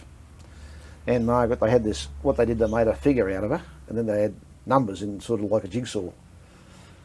So if you had time, you used to colour in what day it was. Say day 1, you colour in day 1, day 2, colour day 2, and you leave it in your locker or wherever you're based, and then progressively coloured in. And when you got the last couple of numbers were all around the groin area. 363, 364. 365 were all around the pubic area of the poor old Anne Margaret, you see, which I thought was quite appropriate too. When I think about it. Yeah, and then once you got to 365, well, you know you're on your way home, and it's filled out. Right. Well, on that note, did you think that the year there was, when you look back now, was it well spent? Was it? Yeah. Well, my feelings are that you can't get any better. It's a real thing. That's what I was trained to do and what I did. So in that satisfaction, yes, great satisfaction, and it was good for me as a young officer because it helped quick promotion, or reasonably quick promotion, yeah, and good experience. And not many captains at my age of, I think I was 25 when I left. What year was it? 70, 26, just turning 26 that year, next month actually, when I went over there. So I was only 26 years of age, and I was, advising a battalion commander of 600, 800 soldiers, whatever there was in the battalion. So it was a fairly, responsible job, yeah. You soon grow up very quickly and learn very quickly. But yeah, no, not many people at my age had that experience in the army, I'll tell you that now. A couple of others did the same thing, but that was towards the end, it was all over. And they're pulling out rapidly, Americans that is. So yeah, most of the officers before me had been older type officers, like senior officers, senior captains, some even majors, some even higher than that. And they had been around the army a long while. Can you tell us about your last day in Vietnam? In Vietnam, oh geez. I can tell you about the last couple of days. I know what happened Yes. one night. I had all this MPC I wanted to get rid of, and Piesta. Piesta's the Vietnamese $500 Piesta notes was worth about $1. I had pockets full of stuff, said I want to get rid of it, so I was foolishly went by myself. I had to, you got big troubles when you wander around there by yourself because you get accosted by all these women, Vietnamese women, trying to race you off and get into your pants and get your money off you, you know. So I was fighting that off, but I ended up at this bar somewhere. This is about 9 o'clock. I had a meal somewhere and got separated from whoever I was with, and I was by myself, unarmed, didn't take any weapons on me. I'd hand all my weapons in, I had no weapons, you know. Normally you go armed, sometimes, well, depending where you are. Anyhow, having quite beer, and I decided to get rid of my Piesta by throwing it up in the air and telling the local Vietnamese, "Buku Piesta," that means much money. So I started doing this, and I had this little crowd around me of all these kids and bloody a couple of old grumpy old buggers grabbing all these Piestas.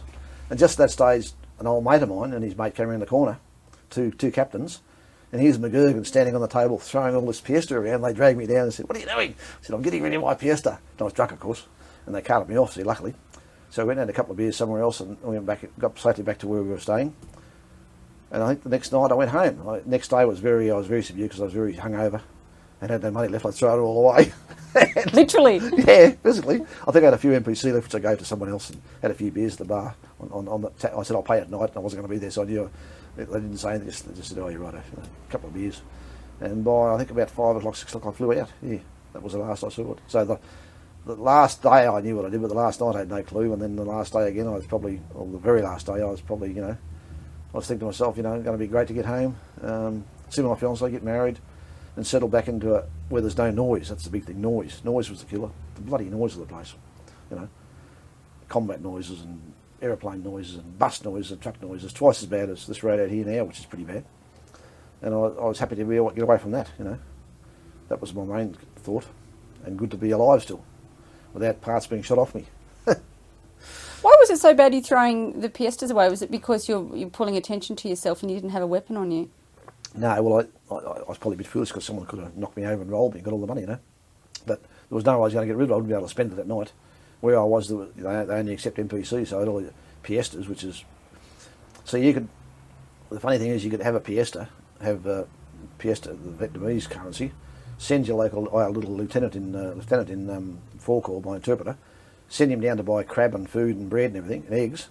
He'd spend about $3, or about 300 Piesta, which is equivalent to about $half. But if I sent one of the Americans down, that I knew, or someone else with MPC, it cost them about $10 because he'd be ripped off. But the Vietnamese, you know, the Vietnamese pay the Vietnamese price, and that was the American price. See, that was a big difference. So I couldn't spend the Piesta because I had nowhere to spend that night. You can't buy beer, and I think it's all unless I went down to one of the dingy Vietnamese stalls, and that was out of. Wouldn't do that because it's very dangerous, you know. At least I was staying in the American places, but I was in the street at the front. You see, there's a cafe actually, and where I was throwing all this Piesta away. Yeah, I must have given away probably, I don't know, 5,000 Piesta, 10,000 Piesta, which is bugger all. You know, it's probably 1,000 Piesta would be say $2, $20. That's all. Only flew away $20. It's a nice story though. Yeah, I know. We better stop and change tapes. Okay. Okay, Bernie, you're going to tell us about your last 2 ambushes. Yeah, in Forecourt, my last 2 operational ambushes. Well, I don't suppose any other one. It's an ambush. We normally had interpreters of the rank of sergeant or mainly sergeants, and they were Vietnamese regular soldiers. Sergeant Phong was one. He was Chinese Vietnamese, and Sergeant Nung. No, not Nung. Sergeant someone like that. Yeah. But I also had the extra interpreter in a lieutenant, Chui Non, his name was. He was a little lieutenant, Arvin regular soldier, who had a very good-looking wife, I might add, Vietnamese wife, very, very attractive. One of the better ones I've seen. Anyhow, he was supposed to be my liaison officer, but I ended up using him as an interpreter, so he used to come in all the ambushes with us. So anyhow, this particular ambush, the first one, we went out together on, was about probably January, maybe February 71, and we're out there in our ambush position and observing this track where we decided people should be coming along, enemy could be coming along, and we happened to glance around about 9, 10 o'clock and we saw this glow on the horizon from a fire. I thought, what the hell's that? So I told Chewie, no, take a squad, 10, 12 blokes, soldiers, and go and check that out for me. So he takes the radio and off he goes, and about half an hour later he gets up and he says, we have captured TVC. And I said, oh, very good, Chewie, we'll come over there. So we moved the ambush site, which you shouldn't do, but I did, because there was nobody else around at this stage, because they would have seen, would have heard the noise and carrying on the chew we did when he went over there to check the fire out. We went across over the back there, and about 300, 400 metres away, and there was a depression where there used to be an old dam, I suppose, and there was no water in it, it was all hollow, and down the bottom was this huge cooking fire and this huge vat, and here's these two old Vietnamese, the bloke would have been about 75 knot out and the bird about 60 knot out, very old both of them, and he's got them all tied up, you see, and he said, oh, Daiwi, VC, VC. I said, why do you say that? He said, well, I questioned them about what they were doing. They said cooking rice, and they had this huge vat, and I said, well, who are they cooking rice for? They said for their immediate family, and I said, look, the bloody vat would feed about 80 people because it was huge. And he said, oh, I think VC, cooking for VC, waiting for VC to come. We better not hang around here too long. So anyhow, we tipped all the rice out, I gave some to our soldiers, got rid of the vat, put the fire out, and sat there the next morning. That was okay. So we took them back to camp, and I said, here we are, 2 VC captured to the Vietnamese, and they took them away for interrogation, never knowing what would happen. Okay, that was fine. And the last one, which was about 3 weeks later, 4 weeks later, different area, and we're observing this track. There's a river, and there's a pagoda, which is a church, and there's a track leading to the pagoda, and another track coming down onto this main track leading to the pagoda, and we were up here observing this track which led to the pagoda, you see. So about midnight, we were sitting there, and suddenly these 2 figures came cycling furiously down the paddy bund, straight into the pagoda, in black gear. And by the time we reacted, they were gone, disappeared into the pagoda, you see. And I said, oh, what do we do, Chewie? I said, they're inside the church, we can't really assault that and take them out. He said, Daiwi, I fix. So he said, righto. And I said, what are you going to do? He said, call artillery. So he called the artillery down, and there was 105 rounds bouncing all around this pagoda, probably about 20 rounds all up. And they stopped, and we said, okay, we'll go and search. So we waited till first light, went in and searched. So we found the 2 bikes they were riding, but no VC. What they'd done is gone straight through the pagoda, down to the canal, into a sampan, off they went. So a bit of bloodstain, but one of the dogs was good. But the old church was a shambles. There was bloody, when 105 hits it, the shrapnel comes off, and it hits concrete and chips things, and makes holes and picks and pocks and all that sort of stuff. And one side of the church was pretty devastated. There was a big hole in the roof. And I said, oh, I don't know about this, Chewie. He said, oh, don't worry, don't worry. Well, we go back to base, and put in an after action report, captured 2 VC bikes. So the last 2 operations, I captured 2 VC suspects, all this rice, and 2 VC bikes. But next day, Chewie Non got posted banished to the Laotian border, Cambodian border somewhere, because the local district chief was a devout religious man, supposedly, and he'd wrecked his church with this artillery fire. So he got banished, and his wife got banished with him. I never saw him again, poor bugger. And but I found out later the district chief was also on the take. So I think they paid him to say, "We'll get rid of this young bugger. He tried to kill some local VC in the church last night, or whatever." That was the end of him. Poor old Chewie Non. But he was a good little officer. And his best claim to fame was he used to go and buy. The one thing the Vietnamese do well is cook bread. We learnt that off the French, and then make these long sticks, about that long, French sort of type sticks, and they cook them up. He'd go and procure these in the morning, about 6 o'clock, fresh ones, and he'd do all these fried eggs and stick them on them. We'd have those for breakfast. It was absolutely beautiful. Good tucker, fresh tucker too. I don't know where the eggs came from, because I never saw any bloody eggs in the chooks around there, but anyhow, I got them from somewhere. Yeah. So that was him. I made pretty good friends with him, but as I said, fortunately I haven't seen him again. What other good? Did you have any good mates out of the South Vietnamese Army? Well, he was one of them. Yep. Probably the other one would have been the battalion commander up north. Yeah, he was a good friend. He liked me. He and I had a good understanding. I could talk to him and say what I wanted to say, and no problems. And he could say the same to me. So he was another friend. But once again, as soon as I left, the new advisor came in and took over, and I never saw him again. I stand corrected. I found out he's in America. I got onto him. I spoke to him, but I'll tell you what happened to him, the poor bugger. In 1975, when the North Vietnamese took over, he was taken along with 400,000, would you believe, ex-Vietnamese soldiers and civilians that were serving Saigon and stuck in re-education camps. In other words, do as we tell you, say what we want to say, otherwise you won't get out of here. 16 years later, he was released after being tortured and beaten and told to say that the Americans are mongrels and the communist North is the way to go, blah, blah, blah, the whole gambit. Broken man. And he escaped to America in 16 years, 81, 91, I suppose. That'd be right. What's 75 and 16? Yeah, that'd be 91, okay. 91, he escaped to America. He didn't take his wife, she stayed in Da Nang. And the reason I got back under him, or how I got back under him, was one of my tax office fellow workers married a Vietnamese. and she went to Da Nang and found him, or found the wife. The wife told him the address in America, and I rang him up, and I was chatting away there, but he wasn't very cooperative. He thought he knew who I was, but I think he thought it was the North Vietnamese again testing him out. And he's an old man. He's in the 90s now, 80s and 90s, you know.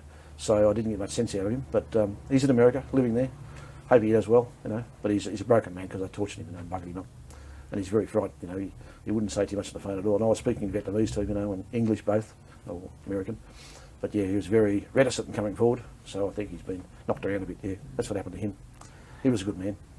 But other than that, I really didn't make any, permanent, long-going friendships with them, because most of them would be dead, killed after the takeover.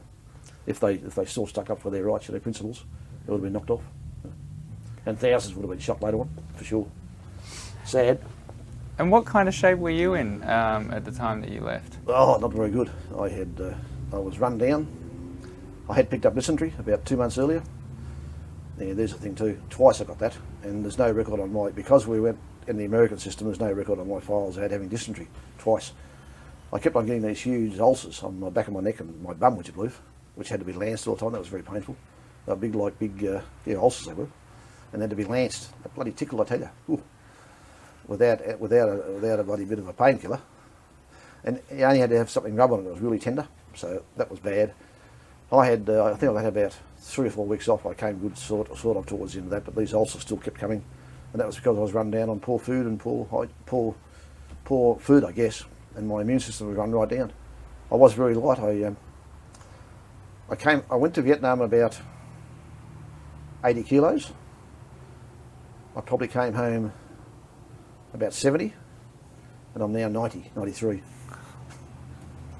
That's not too bad. Well, not too bad, but I mean, I've had a good life lately, you know, eating good food and no problems, you know, and so I'm back to well over my normal. I used to be 85, fighting fit, and 80 somewhere there, but now I'm 93, so you know. Good on you. Good beer, good food, everything, you know. Hang on, just let me finish on that. yeah. I feel a bit sorry for people like me, not me in particular because I got my claims through, but other people who picked up diseases, got injured, got wounded. Some of it's not recorded on their personal documents because of the system we worked under. So they're now fighting the DVA, which is the Department of Veterans Affairs, for compensation and TPI status, etc., which is worth getting, and having trouble because they've got the medical evidence. So they've got to go out of their way and get doctors to check them out and see what's wrong with them and blah, and it just takes time. And most of the time, some of these blokes are a lot older than me. I was very young, as I told you before, and the warrant officers are a lot older than me in the team. And most of them are dying now. They're all in their 80s, late 70s, early 80s, and they're keeling over like flies because they would have died probably that age anyhow, but now they had these other things wrong with them. It's affected them, you know, and they can't get any compensation. That's very wrong. But was there any way to get, I mean, would it have been registered in your reports with the American system? Yeah, but I mean, the American system was probably rotting in some warehouse in some American storehouse somewhere, you know, you wouldn't know. What should have happened is those medical documents should have been all got together at the end and put back on your file, but your file's in Saigon. And you're in Da Nang, is 800 miles to the north, or down bottom of South Vietnam in Bark Loo, somewhere like that, which is 200 miles south, 160 miles south. Nowhere in the world ever going to meet up, you know. Just the system was such, it was too big, too unwieldy. And that was the unfortunate part about that. And, you know, and I, in fact, had to give evidence, a couple of claims a while back, because I personally was involved with these warrant officers. I knew what happened to them. So I told DVA, yeah, he had dysentery, he had this, he had a dysentery. This bloke had something else. And I said, I can vouch. So I took him, I made sure he got to the doctor and was seen to it about it, you know, back at the base. And he had it, you know. And that way these blokes got their foot in the door, and they're now all TPI like I am. I was probably fortunate. I stopped working in 2000, and I was TPI and war service and everything within a month, which was good. Because I've got compacted discs in my back as a result of that throwing into the river, bugged me back up. And I've also had a few problems with, what else have I got? I've got skin cancers. I've got bloody problems with kidneys and liver, kidneys and gallstone, gallbladder. I've got a eroded esophagus from drinking and smoking too much. That's a problem with drinking. It erodes your esophagus, which is your muscle up here, top of your stomach. That can turn to cancer quite easily, but it hasn't, thankfully, so far.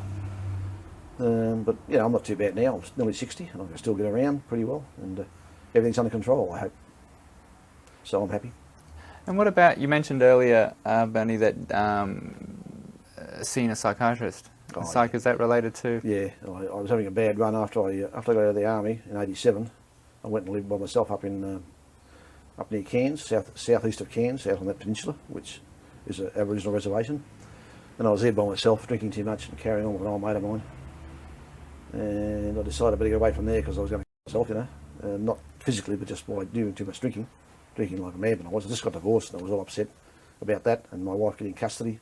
I mean, she got custody of Michael and sticks him straight into Dudgey College, full-time boarder. And I mean, that wasn't the plan at all. And if I'd known that, I would have brought it up in court and probably got custody and things would have changed. I wouldn't have got out of the army, I would have stayed. But as it was, I wanted to get away from her. And I decided to go to Melbourne or Victoria about end of 1989, middle of 89, somewhere there, and stayed down there for 5 or 6 months, sat for a public service exam, came up here and bought this place in December, and started in the public service in 1990, 89 that was, yeah. And I stayed there 10 years in the tax office, and that was that. But I did have a lot of problems there. I was having a lot of sick leave for various reasons, and that's when I started seeing the psychiatrist. About would have been 91, 92. Those were bad years. I was still drinking too much, and the psychiatrist got me off the grog and gave me these pills to take. I took them for a while, which slowed me down, which is good. And then I went right off them completely. I still was going to see him. He's a good man, and I've sort of got over that problem now. Yeah. Bernie, were there any? Did anything come up? I guess, because of your experiences in Vietnam that sort of affected you later on? How do you mean come up?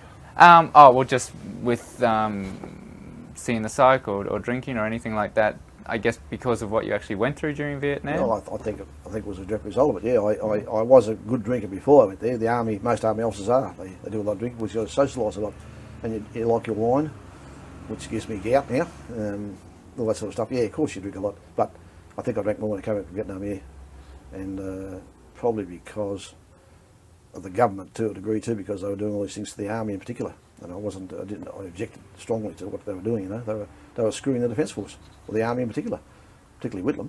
But you know, probably like the police force. You know, the police forces are all heavy drinkers too. They're substance abusers, same as the army, smoking and drinking. It's just a way of life, I guess. Yeah. But the psychiatrist was good. He was ex-army, so he knew what he was talking about. And he works at Green Slopes too. I never got him into hospital because of it, but I certainly cut back. I only drink now on a Wednesday night when I play darts. Other than that, I might have a beer occasionally and a bit of whiskey occasionally, but other than that, I don't hardly drink, which is good. But I must admit, I sink a dozen stubbies on a Wednesday night, no problems. That's it. The rest of the week is alcohol free, and I think I've overcome the tendency to drink badly. Which is good, and I've never overcome smoking, and I've never got into drugs or anything like that. So that's good. Why would you? Why would you inject a bloody foreign drug into your body? Maniacs. I mean, if you want to give you euphoria, I suppose go and have a hit of bloody beer or whiskey or something. Give you the same bloody effect, and it won't kill you as quickly. Yeah, I've got a lot of mates that were affected by Vietnam. Same sort of things, but most of them now my age are basically over it.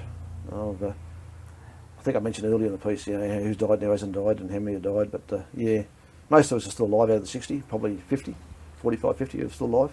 That's pretty good. Yeah, it's not bad, but we're not all married still. We're divorced, and a few other natural bloody things that happen when you get growing up. Do you or many of your other mates from that time, I mean, still have sort of dreams or nightmares about, I guess, wartime stuff? I don't really know now. See, I've got over that. And I imagine at my age, most of the other blokes would have too, Well, that's 30 years ago now. And I think I'm mostly over it, yeah, I am. And I imagine they will be too, because, 30 years is a long time. And time does heal a lot of things. It certainly does. Your mind, your body, mostly your mind, but it does heal, yeah. Were you having, I guess, nightmares when you first came back, or was there a period of absence? I couldn't get over. I got picked up by a mate in a sports car from Mascot in Sydney. He was a national serviceman, actually, Bob Evanet. And he's tearing. I stayed at the coffee house on King's Cross, that big round thing up there. That's where I was booked in to meet my fiancée. And we were tearing up there from the airport, and I thought he must have been doing 100 mile an hour. I was hanging on, and they were screaming past all these lights, and those lights and flashing things. And I thought, it wasn't as noisy, of course, but we seemed to be doing 100 mile an hour compared to 30 mile an hour, which I think we should have been doing. but I wasn't really. It was only doing about probably 40 because he was a bit of a fast driver. But yeah, that sort of affected me for a while. I couldn't get used to the rushing still in cars, but noise factor was good. There was no noise, and things were much peaceful. But I must admit, initially, loud noises used to startle me. Yeah, they did. But I did react. I didn't go mad and throw myself down and take up a fire position like that. But I used to stop and think, what the hell was that? That way. And after a while, you get used to it again. It's a big change coming back from a war, heavy war scenario straight into a peaceful scenario. It's a huge change. Yeah.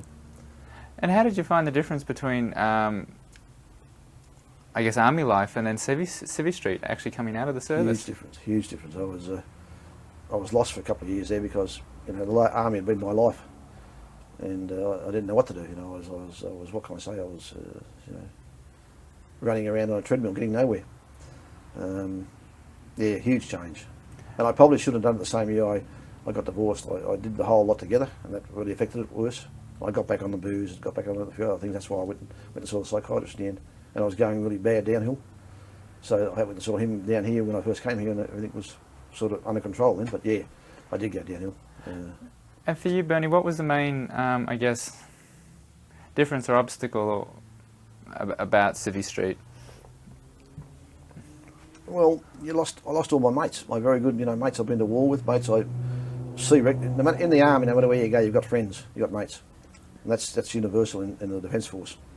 Navy's the same, and the Air Force is the same. And when I got out of the army, when you get out of the army, you're just a number, and they don't want to know about you anymore, and you're suddenly isolated, and you don't see any of your old mates, and you're stuck in a community. I went to an area I'd never been to before, and bought some land there, and put up a caravan, and all that sort of rubbish. And the only bloke I knew was my next door neighbour, who was an ex-army mate of mine. But other than that, you lose contact with everybody. And especially losing contact with Michael and my ex-wife was pretty hard.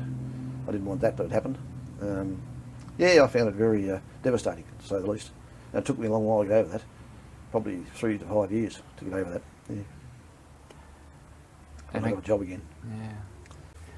You mentioned the SAS being over there. Did you have much to do with the SAS in Vietnam? Yeah, I mentioned before, I came across them in Forecorps. They used to work with the SEALs, yeah. No, other than that, no. I know what they did and where they were during 1970, late 1970, down in Forecorps. One of my OCS instructors was the squadron commander there in 1970, and I happened to run into him in Saigon in 1970, had a bit of a chat. Ian Teague, he's a good soldier. He was training team early in the piece, and then he went back to command the SAS squadron there, SAS squadron. Trader, they used to call him Trader because he had all this stuff for trade for the cadets. But yeah, he was a good value. And other than that, a couple of warrant officers I ran into in a place called Dong Tam, which is where the SEALs operate out of, where I was also. Met him in the Navy mess there one night, and I actually flew over the bottom place, which is Solid Anchor. I can't think of the name of the town there, but it's Solid Anchor. It's right down. It's the furthest South Vietnamese military outpost in South Vietnam, right down near the bottom of the mainland. And I flew over around that area one time. It's pretty barren. It's all swampland, crocodiles and mud crabs and all that sort of stuff, and pretty barren area. You can't do anything with it. And that was a real bad area with VC. They loved it because they were coming in from Cambodia. But other than that, no, I didn't have much to do with them. No. Another Vietnam vet I was talking to a couple of weeks ago gave me a statistic about, I guess, the amount of, I don't know if it's suicides, but I guess deaths back at home after the Vietnam War. It's almost, or even a little bit higher than the casualties through the war. Yeah, it's higher than the average community rate. Yeah. That's for sure. And interesting you say that,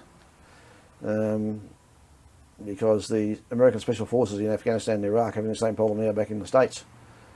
And they think it's something to do with the anti-malaria tablets they're taking. Because when you go to these places, you've got various strains of malaria, you've got to take all these weird tablets to prevent it, and plus inoculations. They think it's something to do with that, creating a bit of a break-up in the body and things go haywire. Because one Special Forces post in America, I think 3 of them, one of them shot his wife, another killed his wife, and another one attempted to.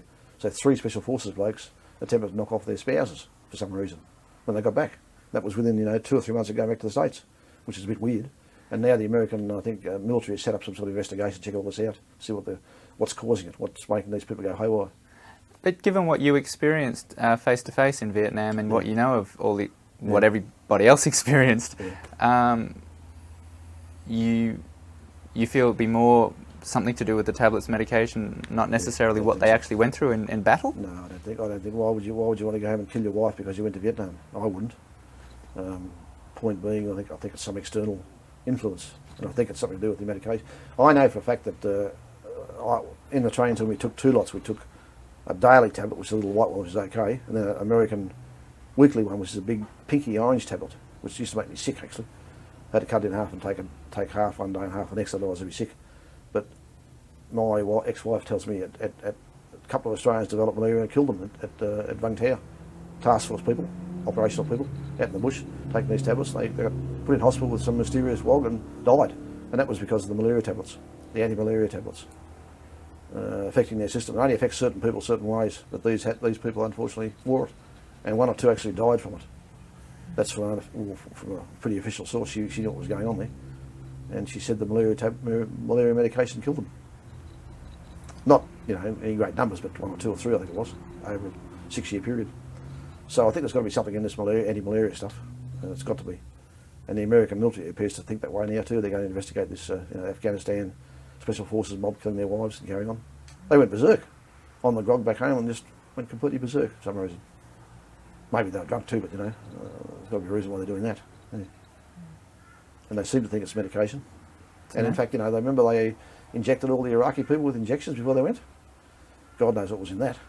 Who knows? Amazing. Well, supposedly counter nerve gases or whatever, some sort of gas, yeah. Bernie, we just got a few minutes left, and I just wanted to, wrap up by, talking about the fact that, you had quite a long career in the service. Yeah. And I'm just wondering what you feel, in retrospect, it actually offered you, or what was the best of it for you as a person? I guess the mates, the big thing about the army is the mates you make. They're lifelong mates. A couple of them are dead now, but I've still got some very good mates, ex-army, like I was. The friendship and the camaraderie and the lifestyle is excellent, It's an excellent way of life. I still remain friends with my schoolmates from civvy days down in Victoria and northern Victoria there, okay. I've got a friend out here now. I went to school with him in Bendigo. He and I are still good mates. The difference being most army people only do 20-25 years and then they're out, because it takes its toll and you get sick of bloody being pushed around and move every 2 years and it upsets family and wives and all that sort of stuff. Very disrupting the army life that way. It's family social life. But you make some very good mates, as I said. And I'd do it again tomorrow. I cannot believe people can sit in the tax office or one of the bigger federal bureaucracies and sit behind the same desk for 35 years, without moving. That is soul destroying. How could you do that? You'd go balmy in the end, you really would. But they do it. That's the public service, you see. But I saw both ways of life, and I couldn't do that. I couldn't do it in the world. I didn't mind the public service for the short time I was in Victoria. That was quite nice, quite good. Enjoyed that. But the Defence Force to me is the ants pants, or the Army is the ants pants. Yeah, I'd do it again tomorrow. Yep. No worries. I've got no regrets except the fact that I got divorced, and I don't know what caused that really. I still don't know, but probably the Army has something to do with it, and Vietnam may have something to do with it. But I'm happy now, yes. Reasonably so, and in reasonable condition in body and mind. I hope to stay that way. I'm head around Australia next year. Amen. Okay.